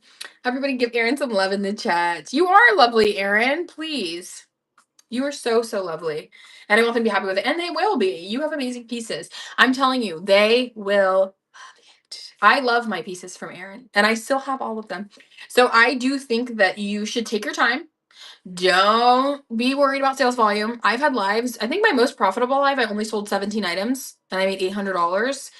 Well, now we've talked about the whatnot fees now, so it was not 800 in profit, but you get where I'm coming from with it. So I don't think that you always need to be the seller that has a bajillion items. I've told you guys I'm not the seller that curates like shows with like 100 pieces and whatever. It makes you wonder what you sold. Oh my gosh, totally, girl. It was I've had two shows that were like that. One of them was like a cottage core kind of a fairy vibe, and then the other one was premium items. So it was like some designer items, some just like real items, like meaning silk. Like I'm really huge into the textile, so I love 100% silk pieces. Yes, and it's I think sometimes it can be a lot when you have too many, but I also think that like curating them into the quality and just having certain quantities has always helped me. Like, I don't know. I just don't do, I feel like too much would make me feel rushed. Like I need to show everything. I need to do this. So I try to keep it at like 40, maybe 50 items and go from there. And that's like the top end. I don't think I'll ever do a show that's like 100 plus item show starting now. And I see the girls that do it. Like I get you, get your bag. I don't know exactly. Then I would be on until 4 and 5 a.m. and you just get overwhelmed, like keeping them like together. Like then you have to ship all of them out. So it is a lot. It's keeping people on my show. I've totally been there, Heavenly Boutique. Honestly, I was talking about this a bit earlier. Hi, Maritza. How are you, my love? You really have to fill the void. So if you notice in this live, if you've been on with me since I got on, if you're just joining, if you popped in randomly through, I rarely let silence ever fill unless I'm having like, oh my God, like a weird little reaction and I'm kind of giving you guys like a little bit of a funny ism or something like that. I never stop talking. And I do think that that's important to kind of always engage with the audience. As exhausting as it is, I'm so happy you loved it, girls. I reply to every one of your guys' reviews. Like, it keeps me alive, it fuels me. And I'm just grateful. Like, it makes me happy. I hope one day I can have a storefront and can actually like meet the girls. Meet the girls. But I think it'll always pretty much be virtual. Unfortunately, storefronts are so expensive. They are literally so expensive. And I feel like I really need to know what to do before I sell. So that's why I haven't started. Just start though. I am giving you a lot of practical tips. And I do believe though, just start with one show. Go live for 30 minutes. Just talk. Maybe you pick 5 items. My first show. So let's talk about this. My first show was a little bit of, I'll tell you all the things I learned from it. My first show was a Coach bag show. If you guys were in my premium show, you know the Coach bags that I'm talking about. It, so Whatnot will double your money. Yes. Oh, true. I didn't know that. They have some sort of incentive then or something right now. Wait, Erin, say more about that. Yeah, I didn't realize that. I didn't realize that at all. Up to $150. Oh, period. I did not realize that. So if you go live for 2 hours, they'll add $150 to whatever you sold. Is basically the tea. If I got that right. You guys tell me if I got that right in the chat. Within 1 week for 2 hours, but let the time lapse and miss that. Oh, okay. I was gonna say maybe I don't remember getting that. But and I definitely was I think my first live was only like 45 minutes though, and maybe the second one was like an hour. But my first bag was a Coach show, and I sold these little cute baguette purses. I only sold 6 of them. I used to have a Coach collection, so I was like, let me just start with the ones that I'm like okay with getting rid of. I did price them too low, which is why I say price them what you wanted them to sell. I assumed kind of naively because they were just bags that people would want and it was like desirable vintage Coach bags. I was like, oh, people are gonna eat this shit up. You know what I mean? And I definitely did not. So I do believe, and I spent the last couple of days researching and buying things to start. Yes. Oh my gosh, you're gonna slay the ultimate champion. You are gonna do so well. Like you're going to continue to do well. I'm not going to lie to you and say it will be easy initially, but I do think if you keep persevering, it will grow. If you keep feeding it, it will grow. It will grow. Believe that. And as I'm saying that to you, I'm looking at myself. I'm really telling myself the same thing. You just have to keep showing up, babe. And you girlies got it. Like, I have no doubt about it. But yeah, from that show, I learned you don't have to sell a lot of items. People will also pay. I mean, they didn't go for like crazy, but still, it is definitely it can be a little bit hard. It can be a little bit crazy. I definitely kind of took an L on that show, but don't stay on for too long. If you feel uncomfortable, if you feel the energy dropping off, just allow yourself to take a break and be proud that you did it. Be proud that you at least press the live button. Do you know how many people stay stuck at this phase? Do you know how many people do not ever go live even though they want to? So I think it's just important to start. Erin, I feel that honestly. Consistency was really hard for me in the initial phase too. And honestly, even through like my move. If I'm being real with the girls, even through my breakup, okay? Like I did not want to go live and talk when I'm going through all this stuff in my personal life, but this is my job at the end of the day. So you kind of see where I'm going with that. We have to push ourselves. We can do hard things, my loves. We can definitely do hard things. You said, do you think having the items already in the bin is better than random pulls? So, T, we talked about that before. I would say mixed reviews. I'm going to be honest. I don't see loaded stores being overly that much more profitable in my experience. I know that other sellers will say the opposite, like, oh, I make so much more money when I do this. I've not noticed that, but maybe that's just because of the audience that I have. I kind of started my not platform, what would you call this, my store on mystery pulls. So that's kind of where I went from there, and I would just curate collections. Okay, period. ChatGPT. Okay, actually good advice, Erin, if you're new, that yeah, people maybe don't know your vibe. Again, I just started with curated collections and then I would just pull from that collection, but I didn't have anything uploaded. I would just tag it as it sold. And I feel like I did well, but I don't disagree with what the chat is saying, what the girls are saying in the chat, that like I honestly think you could probably, you're right, maybe make a little bit more money if you did it initially. I've not noticed that though. I'll be honest. I did say to the chat earlier, I'm going to start doing it from here on out, just for like probably my curated shows. I'm still gonna have my mystery pool shows because frankly, it's a lot of fucking work to do the opposite end. But I am gonna try for my next two curated shows for the Sex and the City one and for the Cottage Summer, which bookmark those, you guys. They're coming up in the next 2 weeks. I'm gonna upload everything to those stores and we'll see. We'll test it. It is a lot. It kind of reminds me of when you like my when I was previously on eBay and Depop because it can be a lot of like front end work.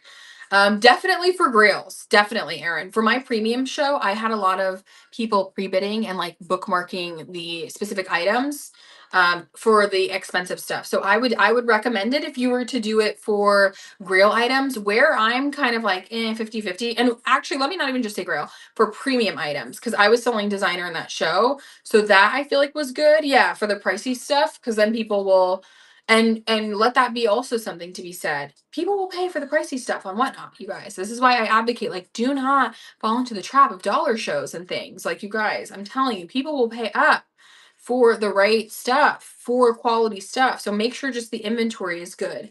Don't be ashamed to charge what it is for, like what it is worth, I should say.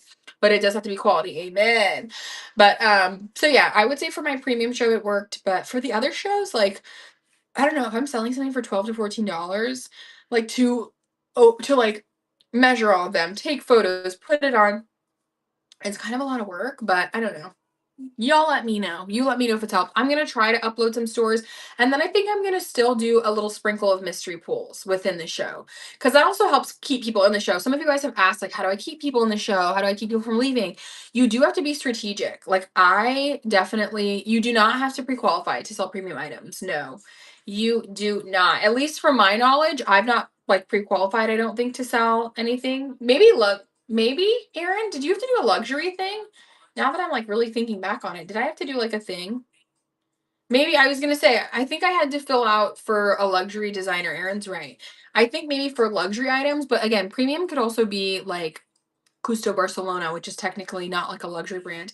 If you want to sell like Louis Vuitton and that sort of stuff, then I believe you do. I've only sold like Dolce& and Gabbana and stuff like that, but I think it's like a small questionnaire from what I remember. I'm sorry that I don't have more info on it. I did it like 4 or 5 months ago, but yes, I think you just do kind of a questionnaire. Taxes. This is a good question because I just got into it. Now, is not necessary, but Louis Vuitton. Okay, that's what I thought. I was gonna say, I don't know if Coach or like Cousteau or like the Euro brands are really affected by this. So I just did my taxes for the first time for Rich Girl because I've obviously not had her for that long. I do not have her labeled under an LLC or anything, so it's just my personal taxes. But you do have to essentially input the information on your personal filing, or if you have a business tax, like Erin's saying, an LLC, which is what I think I'm gonna move to as well. That way you can outright all these expenses. This is partially why, you guys, which I could still do on my personal taxes, but this is why I keep all of my receipts, girls. Everything, all of them. I organize them by month and I will input them right now. I think I'm going to use, excuse me. If you do not follow Lost Hair Clip on Instagram or on here, she's a fabulous seller. She just made a video about taxes on her TikTok and she recommended, I think it's called Trill is the program, but it's kind of like a better version of QuickBooks. It's a little bit less annoying to use and you can upload all your receipts. You can categorize your expenses. So I do mine by like my thrifting, like my inventory by actually doing that. Your car mileage, because you can write that off, obviously, but you have to track like their gas receipts and those sort of things. You can upload them. She does like markets and stuff like that. Hers is Lost Hair Clip. Lost Hair. Oop, I'm spelling this so wrong. Okay, Lost Hair Clip, just like that. And then obviously at the I think it was like her last video she posted. She has a TikTok, Instagram, and she's here on Whatnot. But she has a really good taxes video and she recommends that I want to say it's called Trill. I don't know. Don't quote me. Just go watch her video because I don't want to misquote it. But it's like a QuickBooks, but you don't have to pay like $30 a month. I think it's like $80 for a whole year. And it will help you categorize all your expenses. You can keep track of it because you do have to have it itemized. So even with me, with Whatnot, let's talk about what Whatnot gives you. You are a 1099 employee, so you're a freelance contractor on here. Specifically a 1099-K, which is like third-party payment platforms, which is a little bit annoying because we do pay the payment processing fee on all transactions. It does not come from Whatnot. It does not come from the buyer. You pay it as a seller, which is why their fee structure is higher than the other platforms that you could potentially sell on. But you should save probably almost like 30% of what you make every month for taxes. I don't think it's lower, Erin. I was just talking about this with Val.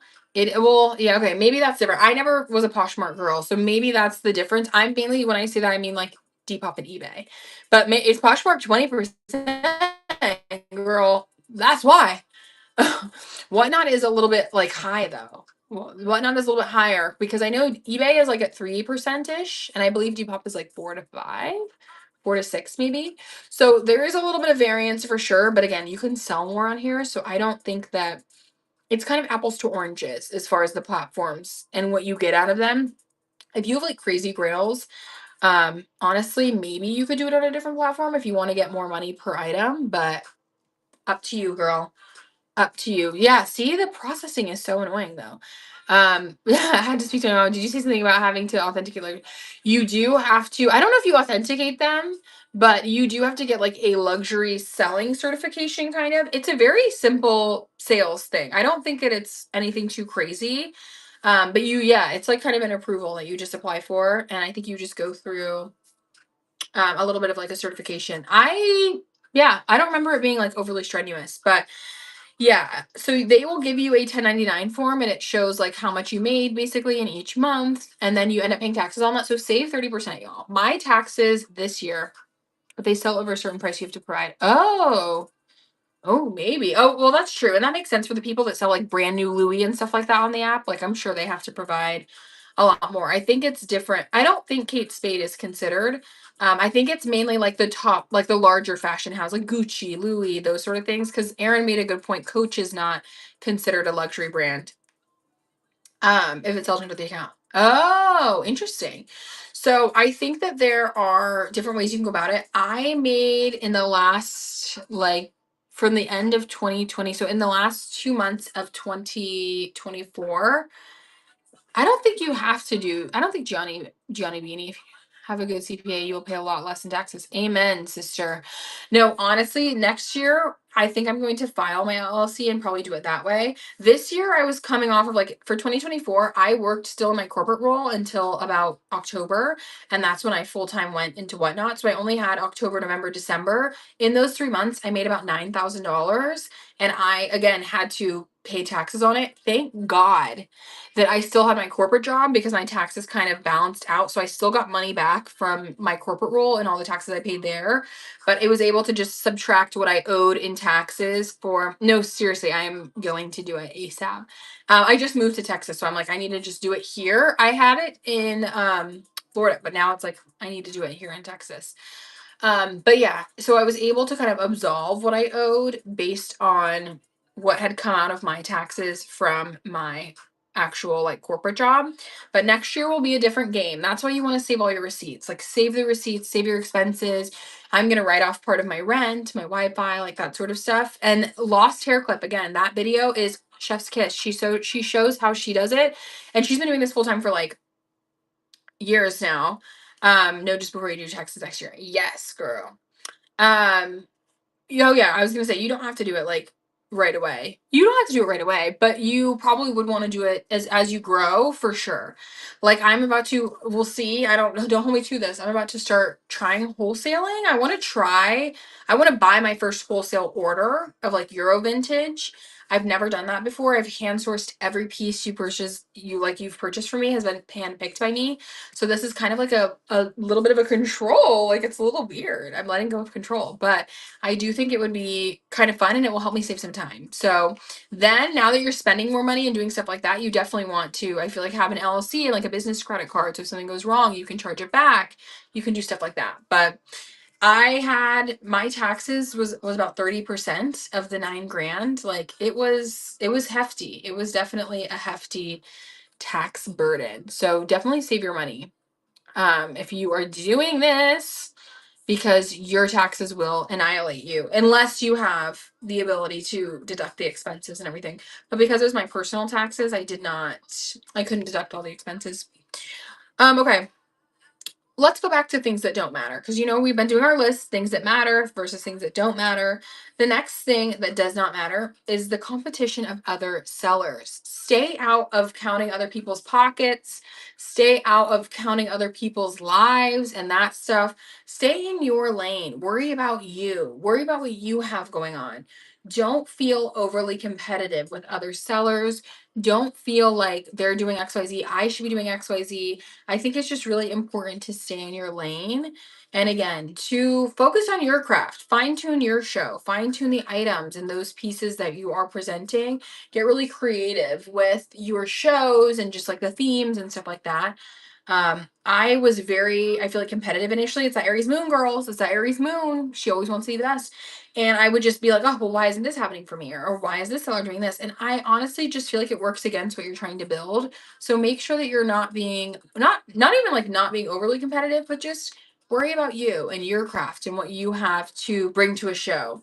And don't make it doesn't really matter if they're doing, dollar shows that are going crazy, or if they're doing like 10 giveaways a show. Like, just do what works. Stay within your craft, look at your analytics and do what works for you. Because as much as Whatnot does have some like stuff that you can kind of learn from other people, a lot of it is very subjective to you, honestly. Maybe there's a technical income marker for your job versus hobby. Honestly, 1 to 2 times a week. You could on it. That's like kind of full time. Like, I only go live like 3 to 4 times a week, and this is my full time job, so it's pretty close up there. Some people only go live once a week, so it really depends, I guess. Um, the next, oh, we already said the amount of like followers or things like that you have, because that also doesn't really matter. It's the same thing as viewership. Like, it really doesn't matter. Same with the amount of followers. I think sometimes you can see like tenure based on the followers. So you're like, oh, okay, they've been on here for a while. But don't worry if you're not like growing hella quickly. Like, I thought initially I would be a little bit more like, oh my gosh, why aren't people following me? Why isn't this happening? And honestly, like, none of that really matters as long as people are buying from you. I agree with the Ultimate Champion. It depends on how much you're making. If you're like making, I would say if you're making more than like $3,000 a month on Whatnot, then probably do that. Just because that's not really that then in my eyes starts to cross over to like full-time income. Really, 10 minutes, you can do it on your own. Yeah, you can do it on your own. Mine is going to take a little bit different. Like in Florida, though, Erin, it's so easy. It is expensive. I think you pay like $5.75 to register it, but then it's like valid for a year, and every year you just renew it, and it's like a couple $100. So it's nothing too crazy. In Texas, it's a bit of a different process. So I have to learn um, what it is here. But yeah, in Florida, they make it really easy, and they make it pretty like straightforward, like she's saying. And then something else that I said I don't really think matters is your setup quality. I see so many people that are like successful in here that have like that are just dingy. We love you, Rebel Slayer, and we can't wait to come to your first show, babe. Bookmark your show. Put shows live so that I can come bookmark them and show you some love. But yeah, don't think that you have to have the nicest setup. Again, I'm literally sitting in front of my inventory in my room. Like, the background's not too crazy. I'm sitting on top of my laundry hamper. So just don't feel like it has to be like a studio presentation. Now, do I think that you should have like a light and maybe like a better quality phone if you have the means to do that, to make sure that it's like looking good? Like, as long as you are looking good and the personality shining through, I don't really feel like the background actually means too much. Like, I think sometimes people get a little like, it has to be designed, and I need to have like an office, and I need to like do XYZ, and it's like, you don't really need all that. I do think, yes, invest in a ring light. I would do ring light and a tripod, and you could thrive. Literally. That's all you need. Like, you could stand with your ring light and your tripod and have a little, rack or whatever. And I feel like that's it. Exactly. Once you make some money, I totally agree with Erin. Reinvest back into your business. That's definitely what I do. And you can just make a better background, make it look cuter. I invested in like cute hangers because I feel like that really matters when I'm like showing the clothes. I like the fabric covered hangers. Invest in packaging, that sort of stuff. But I don't think that it really matters for you to really have like a crazy setup. Like, you don't really need a crazy setup. By the end, no, literally, my eyes are also, you can probably even start to see, they get a little bloodshotty because it does. I try to turn mine down though to make it a little bit more natural. Like this is like a good level of lighting. I don't like it when it's too blurry. And I also try to put it a little bit not right behind my phone, but like kind of catty corner. I feel like that helps too. This is something that I feel like is mixed reviews. Some people say days and times matter. I totally agree.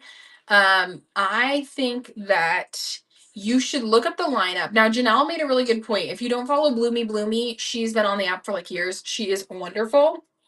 But she made a good point that she always looks at the lineup of sellers on before she schedules her shows. Now, she also made another tangential point that a lot of sellers lately, and I've noticed this and I don't like it at all, have started to put like filler shows. So all you see is all these TBD shows, but there's like 15 of them on a day. And you're like, wait, so which shows are actually happening today? I hope that Whatnot starts to crack down on that because I don't like that. I think sure you should be able to like reschedule your show, something happens or whatever, like I get it. I move shows, like things happen. But why do you have 6 different shows for the same day just to like promo the show? And it just all lives in your feed and it makes the app look so junky. Like I hate that. I wish that they would put a little bit more, I don't know, just a little bit more stipulation around that and maybe like presenting the app better because I think it makes the feed just look really trashy too. I don't think I mean and there's no shade to having TBD shows, but when you have 5 on one day, it's like crazy. Or if you have like one every day for a week, it's just a little bit too much to me. I think you have to like schedule a show, stick with it and do it and follow through and that's what I think it should be because I don't think that I don't know. I just don't like it being flooded with that. And I find it to be a lot harder to actually get the true lineup of people going live. So it's hard for like people that are live, like I'm live every week, basically the same times. But when I want to have pop-in shows or whatever, it's hard for me to see, okay, are there going to be other sellers live? Exactly. Are there going to be other sellers live? Or is this a time that's now 5 other sellers are live at this time? So it's not really the best time for me to go live. It's a little bit hard. And it's hard when you can't really depend on the schedule that you're seeing, the lineup of shows. So it is. I don't know. I don't see that there's a crazy, obviously, when like really big sellers are on. I know. I completely agree with you, Rebel Slayer. I hope that they do. I think maybe, but we'll see. Even if just our niche little community of Y2K could do that, like I would love that. But I do think that sometimes going on when other sellers are live can help you because people's attention spans are short. So they'll go in their stream, then they'll look at who else is live, and they'll pop into yours and they'll do this and they'll do that. So sometimes that is helpful. Although people say it's very competitive, obviously it is. I mean, I do think that there's a lot of competition when these big streamers get on, like a lot of people stay. But again, those are all people on the app that have the ability to come into your stream. So I do see it as opportunity. I do see it as opportunity, but if you can look at the schedule for the day and decide, maybe you go live like an hour before those sellers are live, or you go live right after because people are still kind of on the app and maybe they'll raid you or something like that. So there could sometimes be opportunities. Yeah, I was gonna say I don't really feel like other categories have a big like TBD or my show in like 2 months from now. I feel like they're pretty straightforward. They also seem like they have a little bit less like people within the category scheduling shows like that. I know, I like that's what I'm saying. I'm like, can we please stop this Y2K community, girls? I just don't like it. I know that some people use it to promo, but it's so infuriating when you're going to see like, should I go live today or should I schedule the show today, tomorrow? And you're like, so are they gonna be live? Are they not gonna be live? I don't know. I've noticed though that honestly, I've tried to start doing some night shows mixed with some like morning shows because I don't think that I'm sure it's so annoying because you're like, wait, when are these happening? Because some of the titles it doesn't even say TBD, so I'm like assuming it's happening. You know what I mean? But I do think that you should have a mix of both. Like there is a lot more buyership at night at some. I mean, mainly because people are out of work, but it also means like there's more competition. So, but also those who stick with you will be loyal to shows. That's true. I agree. I do think and how you build it really does matter. Like if you build the customer base in the morning and that's like your vibe and the girlies come to see you in the morning, then stick with that. Don't force yourself to be a night person. I'm trying to do a little bit of a mix. So I like going live during kind of like the mornings and afternoons mainly, but it is a little bit smaller of a show. But I feel like I've still been very successful doing it. I've started to incorporate some weekends because normally I was just like Monday, Wednesday, Friday, and that was it. I'm starting to do like Saturday, Sunday shows. And I'll report back, girls. We're definitely going to have more episodes of this. So I'll report back if they're better. Right now, though, I haven't found like specific times that have been 1,000% better than others. I just really try to look out for the really huge sellers when they're having a show, and I don't have shows at the same time just because I mean, our category is fairly small. So if 150 people are watching, Bloomy or Steph or somebody really big, you're probably not going to have the best viewership on yours. And although how many people in your live does not ultimately matter, it does when you're trying to grow and gain exposure.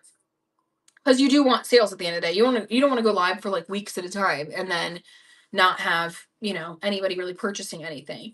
And you also don't want to show the same clothes over and over again because people aren't purchasing them. So it's kind of a catch 22. It's kind of a catch 22. The last thing I wanted to talk about was the technical side of whatnot. So printers, lighting, tripods, all the above. I use a laser thermal printer. I use a thermal printer. I have these gorgeous pink labels that I've purchased on Amazon. It comes with like 200 labels. They were relatively inexpensive and it's very easy. It's such a game changer. Just like Erin's saying, you don't need ink. You literally just plug it in. I press play on the orders and it will print all of them. So get a thermal label printer. Whatnot does all of your shipping for you, which is fabulous. Thank you. Yes, I literally get them on Amazon. So pink labels till I die. I think they're so cute. And again, it's cheaper. You can get a ton of them, and it's just like a little something to judge it up. They have different colors and stuff like that too. But even if you wanted to just get white ones, like it's like $10. I have to have my pink labels. Me too. Like I just think they're cute. And I think it does add like a little bit of a touch, but definitely get a thermal laser printer. Get like a ring light off of Amazon, get a tripod. I got everything. I'm pretty sure everything off of Amazon. You don't need like this elaborate setup. You really don't need a lot of other pieces to the puzzle, but I would just say having a label printer is clutch at your house, and make sure it's a thermal one so you don't do ink and all the other stuff that makes it way more expensive. I have two different poly mailers. So before, when I first started Whatnot, I just did my personalized ones, which I love. I think these are gorgeous. I got these on Etsy. I got them custom made on Etsy. If you DM me, I can send you the shop name because I love them. They're great, but they are fairly expensive. So I started to do this. I didn't want to completely get rid of them, but I started to cut my poly deck basically. So I would buy one order of like 200 of my custom poly mailers, and then I buy 200 of like these regular pink ones on Amazon, and I would just kind of weave them in and out. So right now it's kind of like I just did random piles, like little piles of each of them, and then I have them all in my drawer next to me, mixed in. So sometimes you might get a Rich Girl Vintage custom one, sometimes you might get the pink one, and then I add this cute little Rich Girl Vintage sticker that has my QR code on it. It's also in pink and black. So I find ways to personalize it. Again, I like the custom piece. I'm willing to spend, an extra $150 for some custom poly mailers. But I also realized that like not everybody wants to spend the money of your profits to kind of reinvest into something like that. So just go on Amazon and get good quality, but read the reviews. Like people don't want their item to show up in some really shitty poly mailer that's like hella thin and damaged. Oh, Beanie's awake. Oh, Beans is awake. Is there a machine that feeds the pus through it and then seals it after you insert your clothes? I don't know. Maybe. Honestly, I have no idea. I just rip off the little seal. Oh, come here, Chunky. Oh, Beans is awake, you guys. Do you want to see him? Oh my gosh, he's so cute. Come here. He's getting really chunky too. You guys are gonna be like, that is Beans? Because he's so big. Look at how chunky he's gotten, you guys. He used to be a baby and now he's 2.5 years old. He's literally the cutest cat I've ever. He's a Libra as well. Look at him. Oh my gosh, look at him. Beans, look at them admiring you. He's like such a lover boy. He's seriously such a Libra. But yeah, I would just do something like that. Mine just come with a little seal, and that's pretty much it. And that's all that I do with it. I don't really have to like have a machine to seal them or anything like that. But I do get it. Like it can be kind of annoying. I think with packaging, we talked about this earlier in the chat.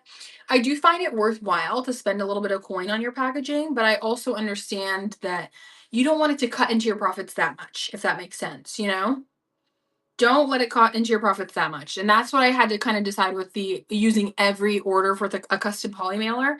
Because if you think about it, you might sell something for $12 or $10, whatever. And maybe your cost of goods was $3. And then a custom poly mailer is an extra $1.20 on top of that. And then they take out their fee. So now you're down to like $4 for the item. So you kind of have to get a little bit strategic about like, okay, if the girls spend a little bit of coin, then I'm fine doing the custom poly mailers. Or if I just want it to be like as cheap as possible, I might just do a like Amazon poly mailer. And again, I think both of them can work. I do both of them and I just make it random. So kind of no matter what you spend, but I like the custom look and I'm willing to spend a little extra coin. But I do see where the girls come from when they're like, okay, let me just do a poly mailer. And some I've had certain creators on here that are like, I don't think mailing matters. It doesn't really matter to me, blah, blah, blah. So it's up to you, girls. Reusing the packaging I've been keeping for my past purchases, but I know I need to level that up. Yes, do not reuse the packaging. That is in my like humble opinion. I would not reuse old packaging. Oh, look at me. And you're done. I would not reuse old packaging or like something like that. I think sometimes it can give people the wrong taste about your brand. So I would say, yeah, I would, and honestly, even reuse boxes and agree to disagree here, but I would say it just gives people like a negative connotation of your brand a little bit. Because I don't know, I've gotten it and I don't like it. I don't know. I've gotten stuff again that I've purchased and whatnot, and I've maybe spent, 45, 50, up to like $90. And it came in a literal reused Amazon box. And I just did not like that. Like my shirt thrown in an Amazon box. Like, I don't know. I spent $90 on this piece. I don't like that. Exactly. There are free boxes from USPS as well. Yes, there really are. So if you want, you can always go use those and then you have a nice new box. But poly mailers are good. How much is Amazon? 100 poly mailers is maybe like $20 on Amazon. I think mine, we are trying to save the planet. I know. I know, Erin. I know. It's always I don't use the busted boxes, and that's fine. It's always the conundrum of the planet versus marketing, literally. Yeah, I wouldn't reuse polys either because people rip them open. So it's like, how can you even reuse them unless you tape them? But yeah, you could buy tissue paper, you could buy custom stickers, just like this roll. I think I got two of these. I got two of these rolls of all these custom stickers, and I think I spent like $150 maybe. So they're not like crazy, crazy expensive. And again, that mixed with like you guys have seen my packaging, but like the pink label, the pink poly mailer, I just feel like it's a good aesthetic. And the sticker at least gives it a custom feel because I really didn't want to get rid of the custom poly mailers, but I just honestly couldn't afford to keep going, spending them at the rate that I was selling for every item to have a custom poly mailer. I was like, well, I mean, something's got to give, Janae, the math ain't mathed. So I think just make it as good as you can within reason. And people will appreciate that. Like people will see the intention. People will see the way that you do it. And I feel like honor that. But I do think it's important to put a little bit of like your best foot forward when it comes to packaging. Because as much as this is like their hi shop and Sam, as much as this is like their first interaction with you, when they physically get the package, that's like their first physical reaction with you. Like you guys see me online, but it's not like you've ever met me or like seen my handwriting or whatever. Once you get my stuff, you see like, oh my gosh, her handwriting from her custom notes and all of the little pieces to it. So I do think it does leave a good first impression and it just shows like I put intention, I care, that sort of a vibe. So I do think it's important, girls. Oh, I'm falling into my my laundry hamper. Look at this, you guys. I'm actually sitting on my laundry hamper, literally. But yeah, exactly. Such a sleigh. I love that. See, and the matches I'm always gonna do. The matches are expensive too. I spend like I think it's like 190 for about 200 of them. So it's definitely like again a cost thing, but when I was thinking, okay, how can I cut down my costs a little bit? How can I, make sure that this is still like financially making sense for me? I knew the matches we're not going to come off the table. I was always going to keep the matches, even if that meant like, okay, I need to make my polys maybe a bit more relaxed. Oh, Beans is being so loving right now. So polys get thrown in the trash. Exactly. And matches are 2 in 1. Like they're marketing and it's a little bit of a gift. So it's like a free gift, it's marketing, all the things. I wanted a gift though, or something to give to somebody that people actually wanted and actually liked. I just didn't want it to be like in a tiny box with other much smaller dresses and it was riddled with dog hair. Yeah, see, I have so many opinions about the items that people send, and it's like I don't know. I don't like that. I feel like you are a representation of your brand. I like the branding of Rich Girl Vintage. I see her going far. I see it continuing. I see us only growing from here. So I'm going to continue to invest in that. And honestly, it's like an investment in yourself. Come here, Beanie Weenie. Oh. It's like he gets very needy sometimes and he just wants to be held. But yeah, so I do think you kind of have to invest in it. He's literally a baby, you guys. Like, I have to do this like twice a day. He's like, Mom, I just need you to hold me. I would have totally done the same thing. I probably wouldn't have done has the same quality standards as me. See, and I agree. I think sometimes sellers get a little bit too maybe caught up in making the sales, and it's like, let's just make my sales, let me make my sales, blah, blah, blah. And then they stop thinking about the quality behind it. And like, there is truly science to that marketing. Like, you need to read some consumer science books then, because there is a lot that goes into the marketing and packaging and all those things that really does entail customer loyalty and stuff. Like, there's a reason there's marketing funnel and advocacy is at the bottom. Like, you know, yes, it's nice for you to leave me a review, but my biggest and the highest form of advocacy is them coming back. So I think there's just a lot of pieces to the puzzle when it comes to that. Oh my goodness, look at this little baby. Yeah, sometimes when they get too big. I agree. No commentator was crazy. I don't know. Sometimes I think people just try to get away with it and they're kind of, I don't know, maybe a bit too I don't know how to describe it, maybe. I think they just, yeah, get a bit too cocky or maybe a little bit too almost comfortable where they're just ready to, again, they get so into the sales volume that it's like, okay, I just want to sell as much stuff as I can, like literally as much stuff as I can. And that's just a different vibe.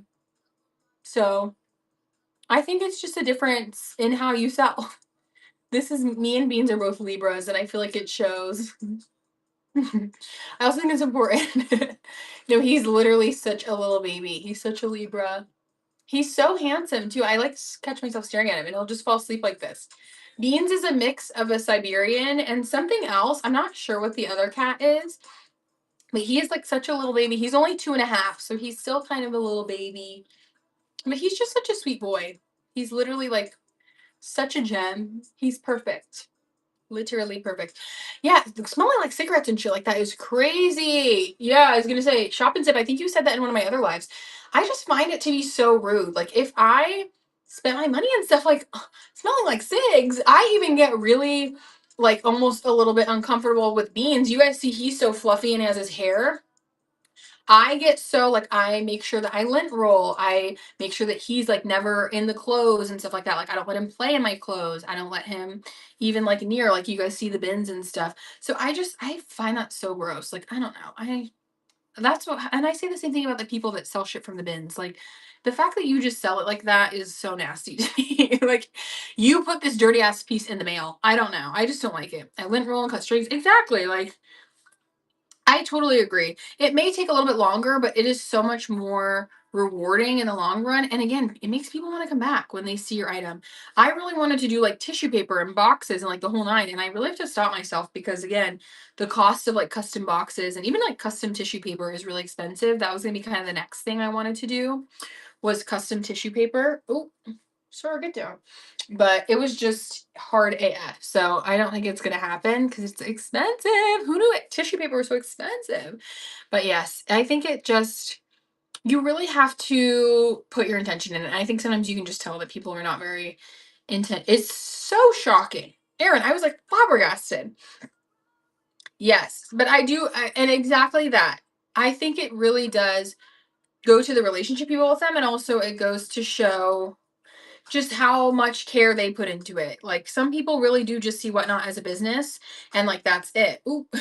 And I think that like that's your prerogative if that's how you want to see it. But I do think that what you put in, you're gonna get out of it. So if you only see it as like whatever, I'm just slanging this stuff and like trying to make the most money or whatever, I think that you're just kind of always gonna be the seller that maybe you'll grow because you have a lot of new followers. But I don't know. I'm like, people maybe they'll come back. I don't know. I think people will always come back in the long term more consistently if they do have kind of their own intention and like standards behind it. Oh, I completely agree. Completely agree with that. I think it's how you see your customers. If you just see it as like whatever, come get your shit and this is it, then that's what it is, you know? And I think there are plenty of customers that are okay with that. That they are like, that's fine. This is what I want. Again, they pop into your live. They're the ones that are like, hey, medium dress. Okay, they buy it and that's it. Like they don't really care about you. Like again, that's kind of like the style of selling I just don't like. Like I don't like the voyeur selling. I don't want to feel like it's like, all right, do what we want, do what we want. Come on, show it to me, and then that's it. It's like, no, this is my show. These are my clothes, and I'm happy to share them and sell them to you.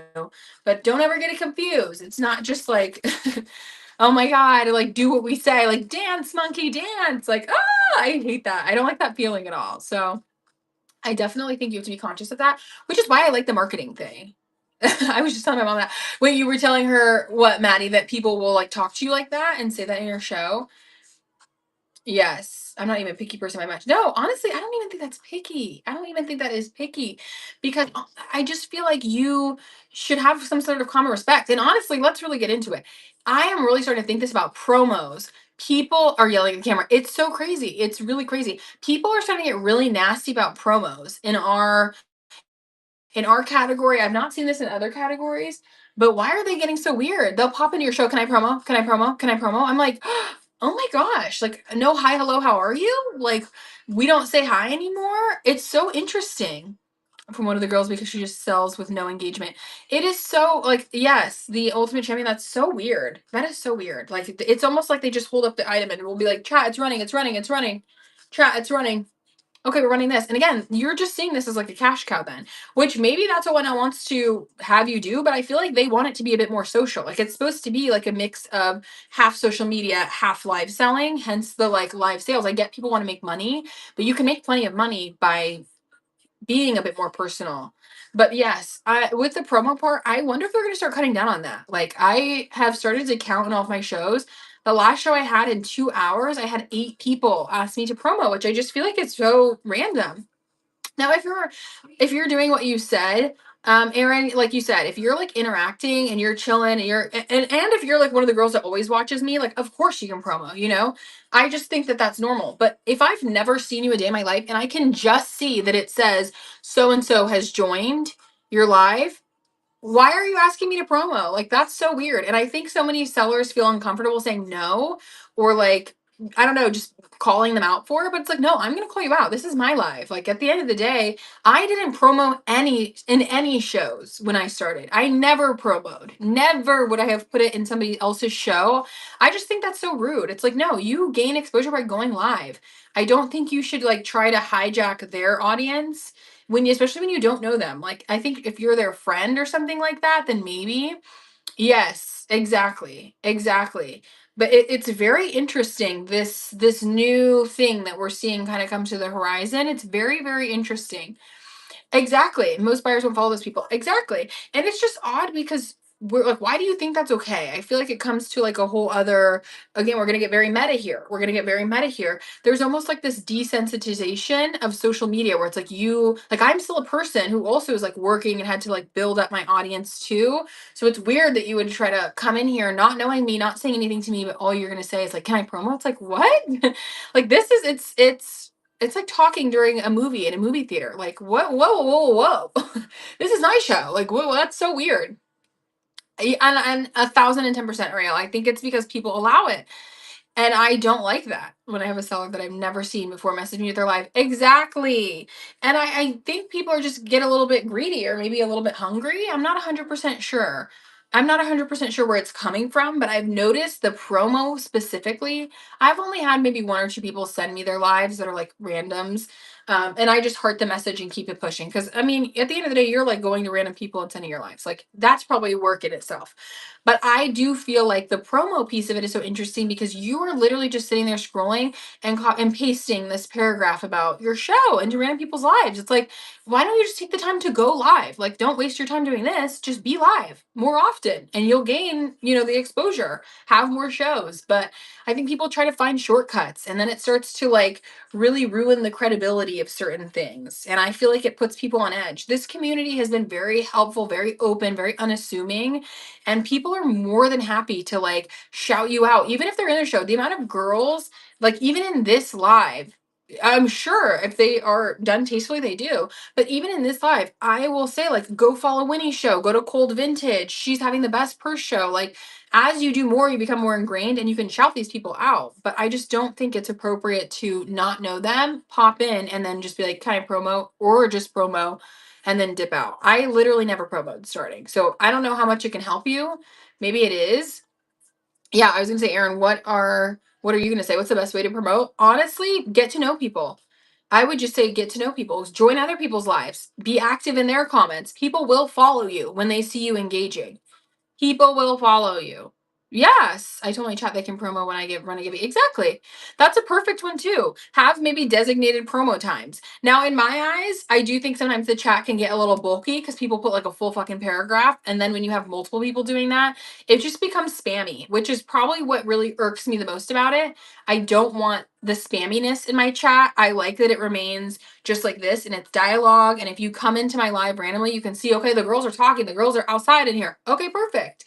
I don't like the spam paragraphs. If I'm in a show and all I see is like different promo paragraphs and stuff, I click out because it's like, okay, are you guys even talking or engaging, or is this just kind of like a spam show?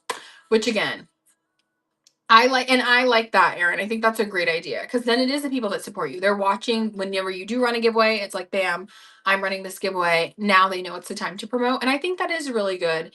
But I agree with Ariel that I think the best promos are other people just referring you. Like saying, whenever I end a show, if there's people that have been in the chat and I know they're having shows, I'll always shout them out. I'll always shout out people who have just been supporting me. And it does get you followers. It does get people saving your shows. But more than anything, literally just going live will help people to come onto your shows, to get to know you more.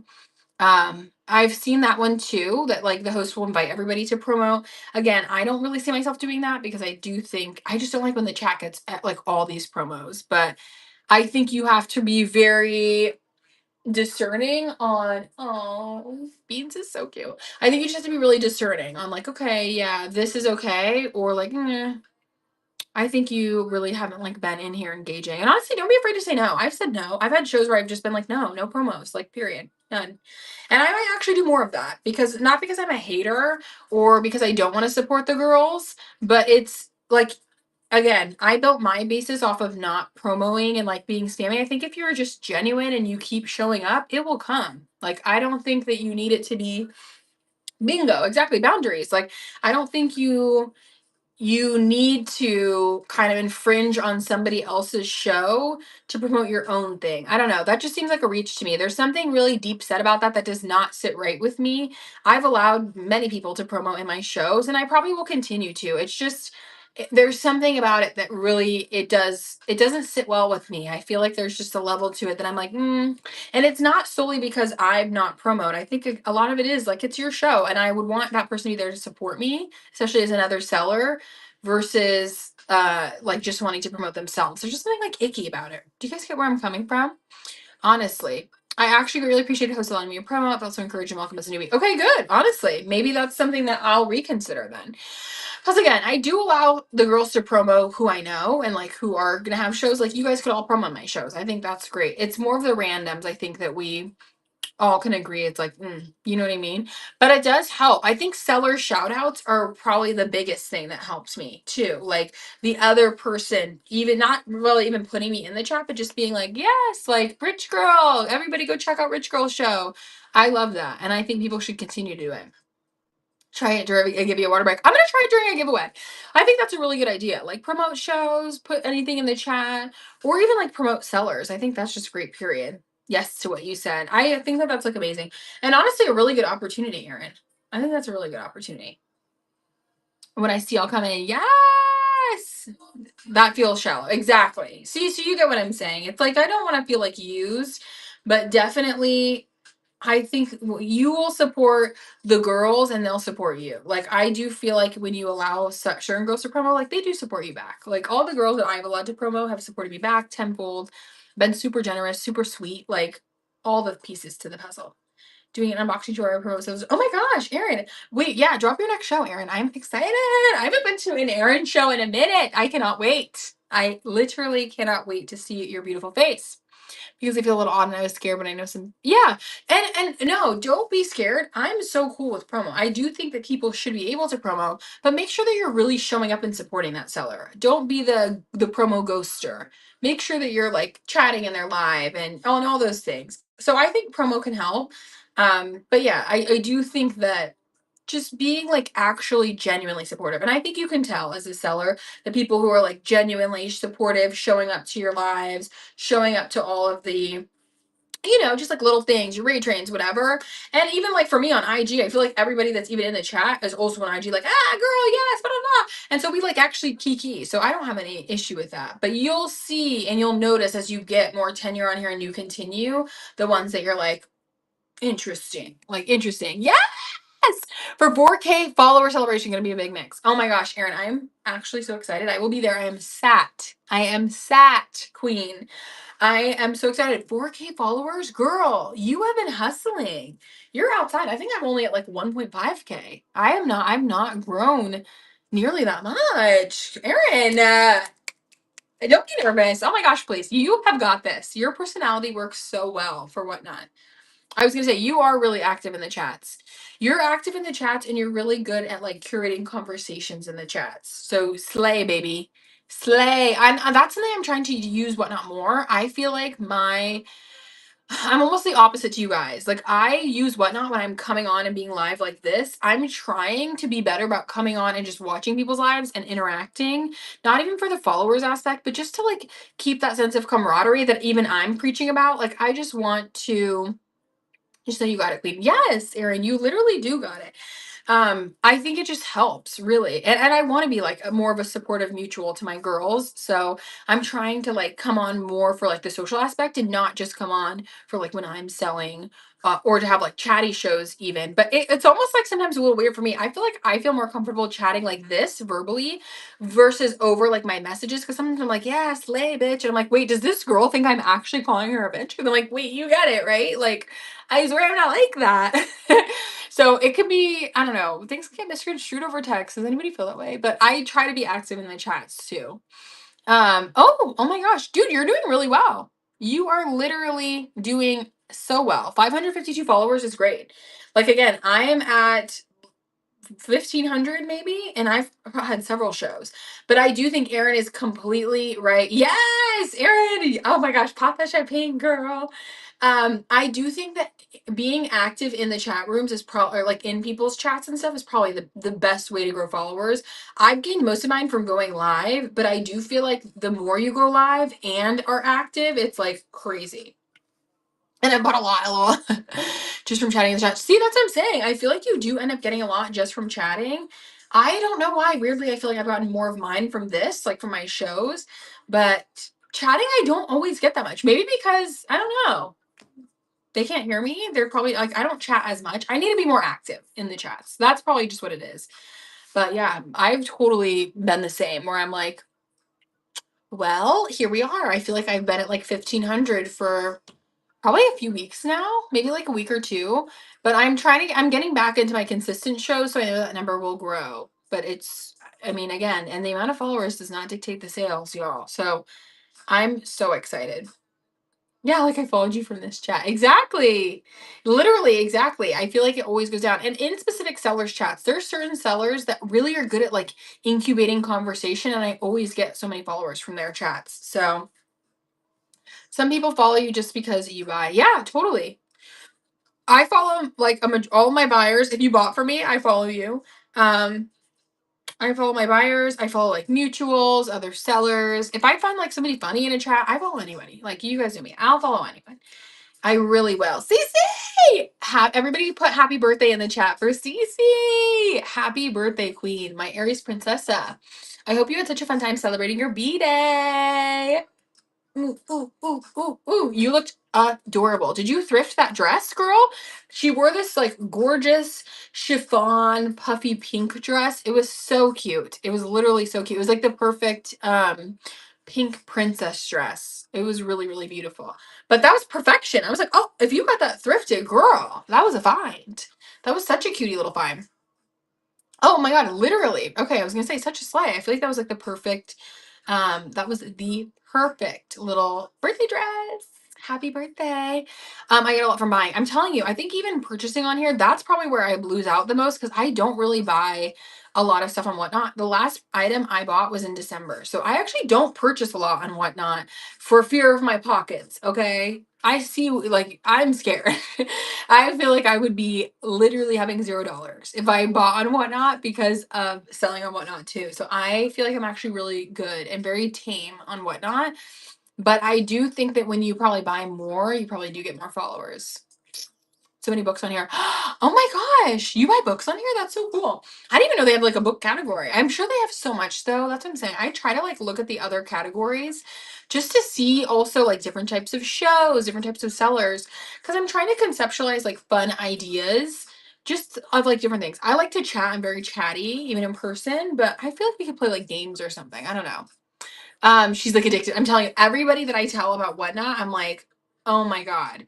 Like it's so hard to explain. Do you guys feel like in your real life people don't really know about Whatnot? I feel like so many people when I talk about it have no fucking idea what Whatnot is. And they're like, what? You live stream? What are you doing on the live stream? What is this?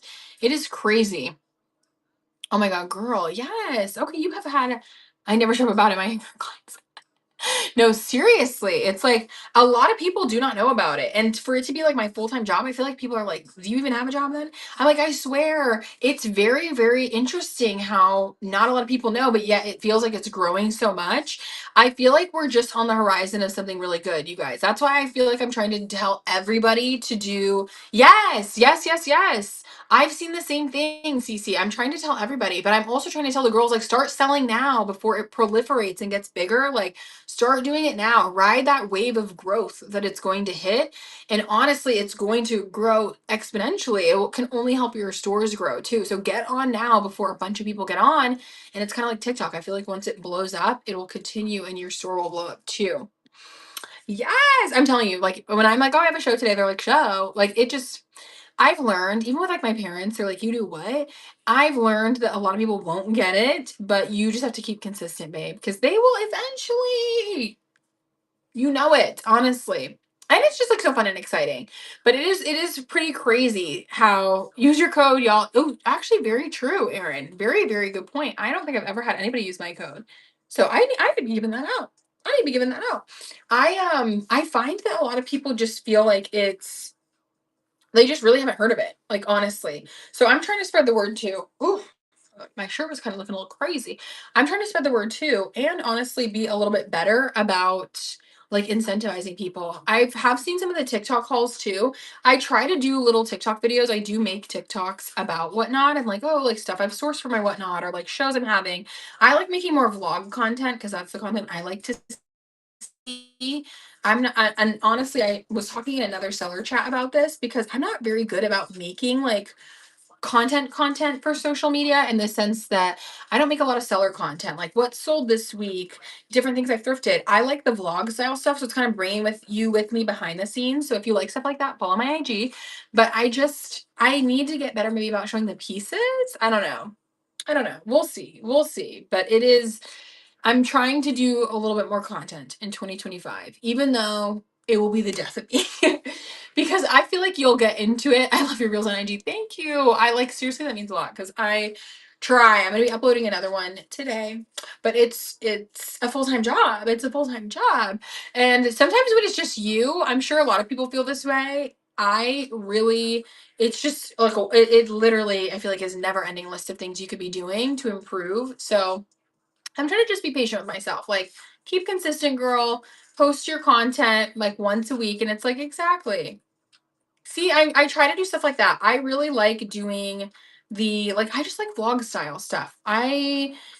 Yes, like Whatnot's great and you can sell and whatever, but like I'm a person behind this at the end of the day. I kind of want it to be more of the journey of me growing my business and less of just like, here's a hot shirt, here's a hot shirt. And I feel like because that's the content we mainly see in our category, I felt a lot of pressure to do that.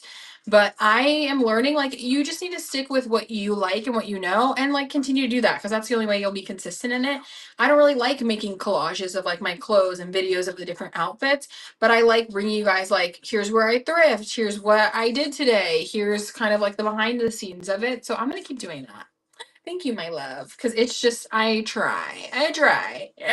But yeah, content is, you get it, Erin. It's just, it really is a full-time job. I wish I had somebody that could do that. I always tell my friends, and even if my ex, when we were together, I would tell him, like, the first thing I would outsource, I will go thrifting daily. I will, oh, that's the air sign making it personal. Thank you. It really is the Libra. And honestly, I think the Sagittarius rising. Sagittarius are so charming and like fun. Every Sagittarius I've met is just so fun, so exhilarating. So I am blessed. I am blessed.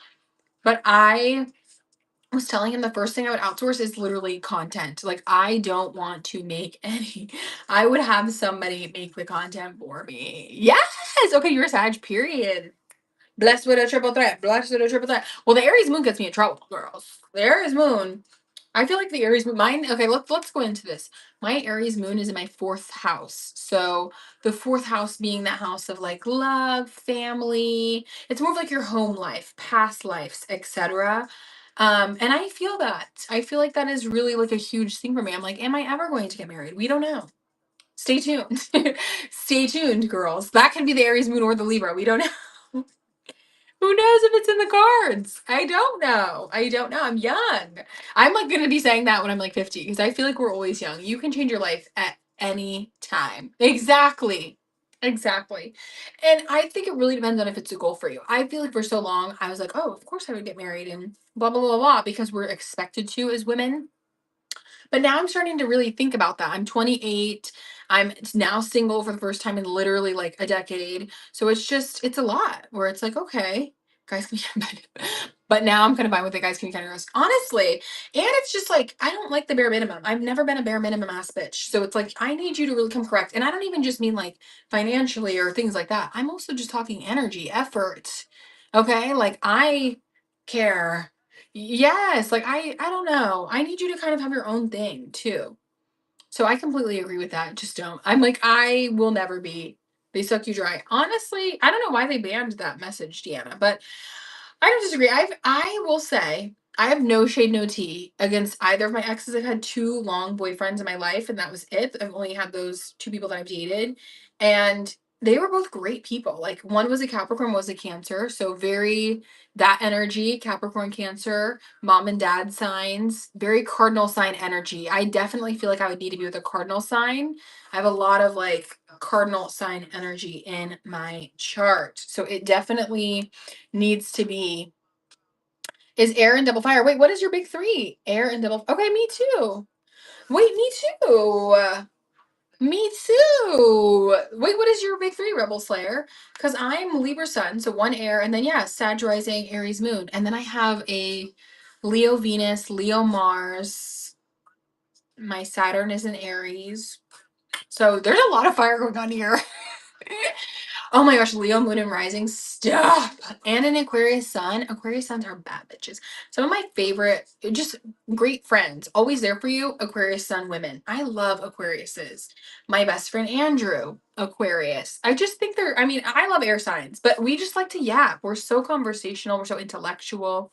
I love it. Oh my gosh, I love you. Good night. I'll see you again soon. Seriously, the ultimate bestie. I'm a Cancer moon. Okay. That's actually where the sign is exalted.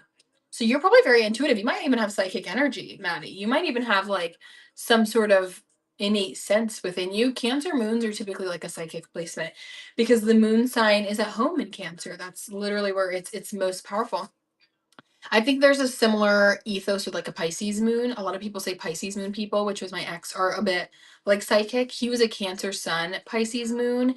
And I do feel like he was very, like, he's very emotionally in tuned when something's off. Like, he was very good at reading things like that. And he was a Libra rising. So he liked bougie stuff too. So I think there's like a good mix of signs. Okay, see exactly. You're like you said, a good judge of people, character, and emotions. He was very good at like reading things, just very intuitive about stuff like that. Like he could sense when things were off or things were weird. And I feel like I'm that way too, but I'm more direct, whereas like Cancers are much more watchers. Like, I'll peep it, but I may not say something. I feel like it's my Aries moon in the Sag, just like, what's up? Like, I can sense something's off. But the Libra in me is like, sometimes I don't want to talk about it. Sometimes I don't want to talk about it. And my Sag rising is like, no, girl, we're saying it right now. I want to talk about it now. I don't know. There's a lot of moon signs that I love. I just think zodiacs are so interesting. It's not that I'm like 100% like, oh my God, I'm there for everyone but myself. Seriously, that is probably an Aquarius trait too. Or maybe a Leo trait. Leos are so generous. Some of my most generous, just there for you friends are Leos, especially Leo women. So I actually believe that might be more of a Leo thing because they are so giving. Like when a Leo loves you, a Leo showers you with love. My Venus is in Leo. When I love you, or when I'm in a relationship, like it is all in. Like I'm like, you are a king, I'm the queen. I want my man to feel like all the things. I think you can be very generous. But the second you don't show that to me, oh, I don't think so. I've never dated a man that hated me. Like some of the girlies, like the story times I see on TikTok and stuff, I'm like, oh babe, I could never relate. Because the second he's like, even if I get an inkling of no reciprocity, ooh, it's the Leo Venus, it's the Libra. It's not cute. I'm like, you need to be obsessed with me. Like, come on. I feel like that's the bare minimum. So I've never dated anybody that I felt was ugh, I don't know. Aries, Venus, exactly. But those are the passionate Venus signs. I'm telling you, a fire Venus, you better come correct and you better be like obsessed with them. But in turn, they will be obsessed with you. I've always found that. I've dated one guy like casually that was an Aries Venus, and he was the same way. And he was an Aries sun, and I'm a Libra sun, so I feel like it really worked. And he was very much like, oh my god, like he would gas me up. He was very like about it. And I feel like that's how you have to be if you're with a fire Venus. I just don't think it works. Yeah, I don't think it works if you're not. They're very obsessive. I'm very obsessive in the sense that if I really like you, it's like, oh, I really like you. And I'm telling you, I'm showing you off, I'm buying you gifts, like I'm showering you with love, but I expect it in return. So I definitely think there has to be reciprocity. Whereas like a water Venus, those are like the stayers. As bad as that sounds, like a water Venus, babe, you're gonna have to break up with them. You probably would cheat on them, and you have to be the one to leave. It's sad to say. I've seen it with all my friends that have had tumultuous relationships and crazy things and whatever. Water Venuses, stand up. Yes, Leo and Aries. I'm telling you. Oh, the guy I dated like that. And I see that's scary. That is really scary. That's what scares me about dating again. I'll be honest, I don't see myself dating for a while, for a long while, you guys. I feel like I'm obviously my breakups are very fresh, but I am still so like, ugh, just the thought. You know, when you're already tired and you're just like, oh, just the thought of going back out there sounds horrible. That's how I feel right now. I'm trying not to be pessimistic because I know my time will come, but it's just had water placements. I'm telling you, I don't think I would ever date a water sign again. I'll be honest. Like a Cancer was great. He was very sweet. He was a cardinal sign, so I feel like he was very like action oriented, which is what I need. Having a Libra sun and an Aries moon, like two cardinal signs in that balance, I need an action man. Okay, I don't need a man that's on his ass. I need a man that's doing the things before I've said to do them. So I would definitely date a cardinal sign again. Part of me wants to date like another Libra just to see how they are, but I'm like, would two of us, ooh, me falling in here, would two of us go well together? I don't 100% know. I don't know. They say cancers are good together, but I can't do cancer. I'm telling you. See, I would say the same thing. Like, I don't think that this is the gag. I don't think that. Should I move you guys? Maybe. Let me just move this. I don't think that I could do another cancer again because of that. I feel like no shade, no tea. I feel like they are a bit too emotional, but they are not necessarily open with their emotions. Like again, cancers will sit back and watch. They're not like Aries that are the forward movement, um like we're gonna talk about this, I want to express all these things to you. They're not very expressive, and that is very hard for me. I don't like that about a Cancer. They will be your longest relationship because babe, they ain't gonna leave, okay? You will have to leave them. I'm telling you, Cancers always spin the block. Cancers love exes. They're very nostalgic. Again, they're the moon. They are literally the moon. But and Capricorns are the same way, but Capricorns will never tell you. A Cancer will like telepathically tell you. A Capricorn would rather sit on their pride than be like, I miss you. They will always love you and they will keep you in their heart, but I feel like they will not be the first one to be like, "Hey babe." Like hell, Capricorn's not spinning the block. But they are thinking about you. You know what I mean? It's very interesting. Many times, but he literally would not let you. Exactly. I'm telling you, cancers like they will always come back. My ex was never like that. He was never the one that would like come back or anything. He was very much a different cancer. And I'm telling you, I think it's because of his Libra rising. Like Libras are very like, I already have a roster. I'm already out because mine left me for his ex, period. And move across the country to get him out. I'm telling you, I'm gonna have to like move myself downward. No, it's bananas. Cancers are, but I had to put literal distance because you guys. Cancers are such an interesting sign. I've had many like cancer female friends. I've also had a few cancer guy friends. I just, again, I don't know if dating would work again with a cancer. It depends on his other placements because I do like a cardinal sign, but I am a very fire heavy chart. And so I feel like it works well with earth more because I am very blunt and can just say it how it is. I don't take things very seriously. I feel like it's water off a duck's back. You could be like, Jenny, I did not like this, or I did not like blah, blah, blah. Like, okay, fine, let's talk about it. Let's get it out. I can't handle the like sulking, the not wanting to talk. I'm fine. It's like, no, you're not. Let's just talk about it. You know what I mean? Like, I can't do all that. So that's why water sign men. And honestly, Scorpios, cheaters. Cheaters. Ew, don't get me started. The sulking. I just can't do it. Cancers are the master sulkers. Cancers love to sulk. Cancers are just they're like kids, honestly. They're the maternal side. So as a male cancer, I feel like they end up being like a 10-year-old kind of. Like it's just a different vibe. But yes, Scorpios cheaters. I'm sorry, I said it. I've yet to know one. I've yet to know one that's not a cheater. You guys, some side tea because you're never going to meet him. My roommate has had several women over. I've lived here for 3 days, and he's had like three different women over. Two different. I think it's two different women. Scorpio. Do with that information what you will. Exactly. But I feel like it's a typical Scorpio. I was like, oh, seeking validation, done. Yeah, a sulking man is a turnoff. I feel like they're so cool, but they're very sensitive. And honestly, I feel like Scorpios get this rap of being like mysterious and sexual, and it's like, no, you're kind of insecure and you're just standoffish. You know, like that's what that was my experience with the Scorpio man, and he would always try to humble me, like while we're out. Sir, are you blind? I was like, I don't think so. As a mouse, I feel like I have a very different cancer than most I have. Yes. No, cancers are that cardinal energy. They have the fire in them. Don't get it confused. They have the fire in them. You push a cancer too far, cancers are just patient. They will snap. Those little claws will come out and they will get your ass. If you push a cancer too far, they will snap, girl.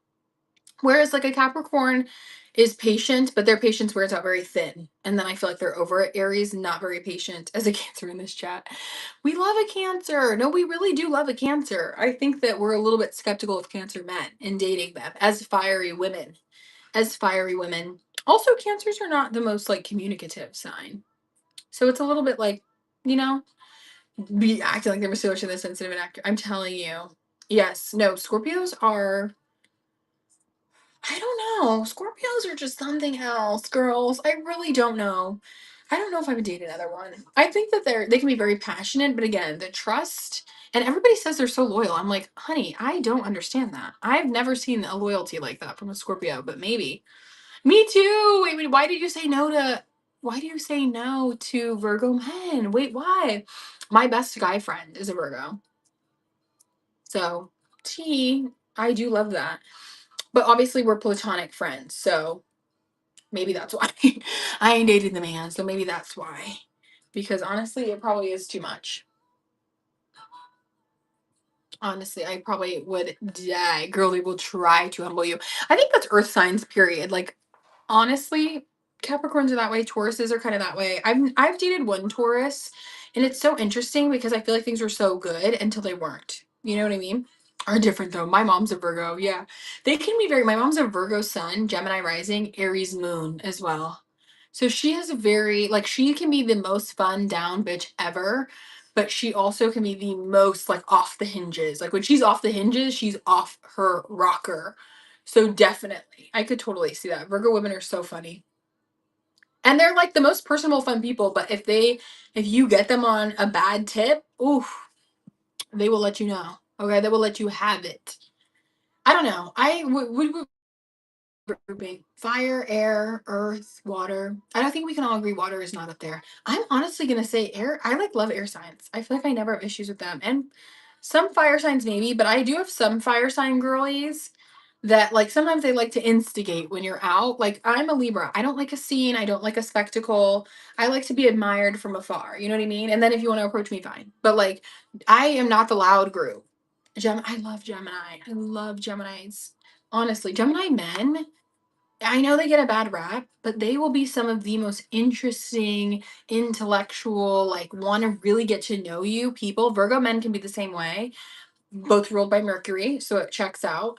But they also will be like that with everybody. So you're like, are you really interested in me or are you just friendly? And I feel like that's what Libras get all the time. I get that all the time. Like, oh, I thought you were interested in me. It's like, babe, I am just friendly. I just asked how your day was. I was not flirting.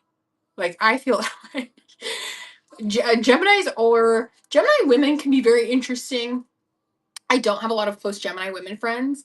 But yes, I was gonna say you get to see probably both sides because sometimes you're like, oh, girl, do you like this person? And they're like, no, I just want to know which twin I'm talking to. Literally, literally.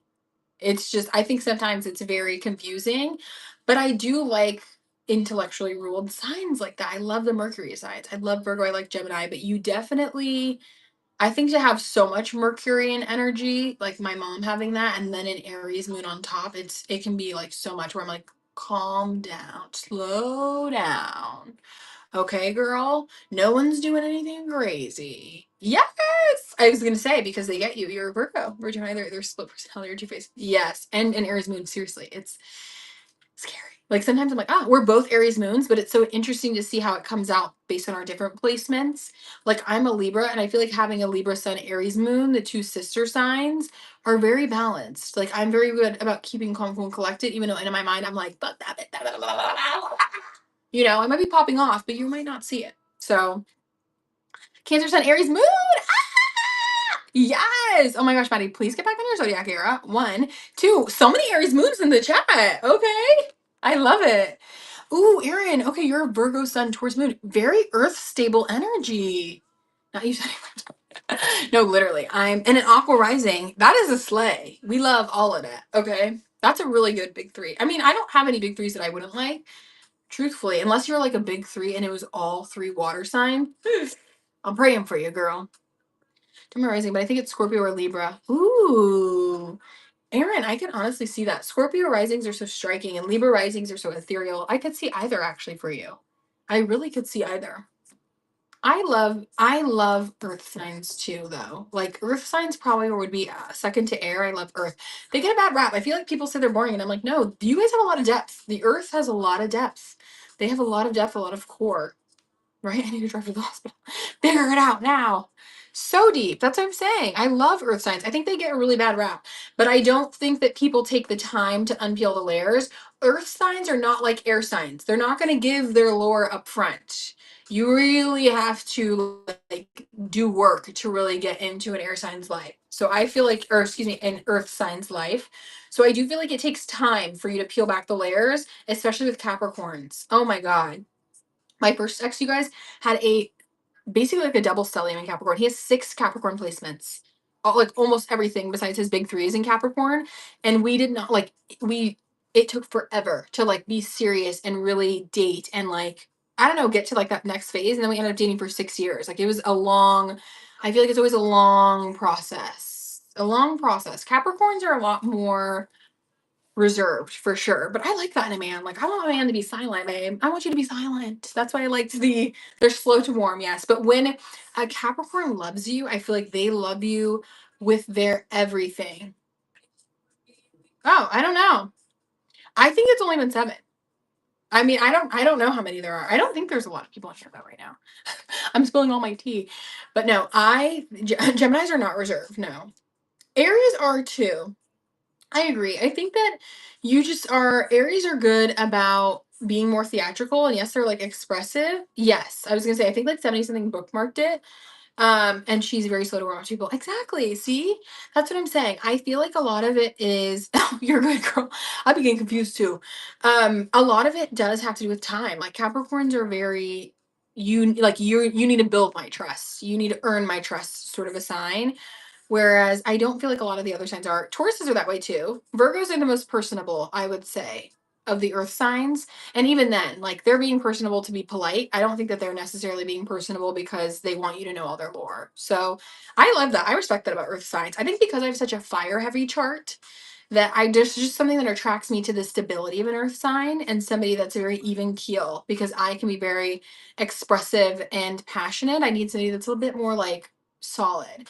Whereas I feel like with water signs, I have to try to be the solid one, and that's hard because I'm trying to like tame all my things while being like, it's okay, it's okay.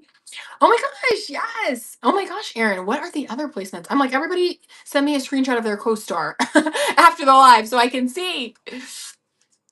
Okay, yes, we're gonna go to your show and Erin's show. I'm gonna end my live actually, guys. So thank you, Queens, for coming. I appreciate you guys. This is so much fun. Water Venuses. What did we say? Erin, I'm scared. Water Venuses are like, that is literally your like I feel like you're like a long time love person. I'm telling you. Okay, 6 PST, which is what? 8 PST here. Okay, yeah, you're gonna be here in like literally 30 minutes. Yes, I have another one booked. We're gonna talk about singledom and dating. Oh my god, I'm kind of scared about that one.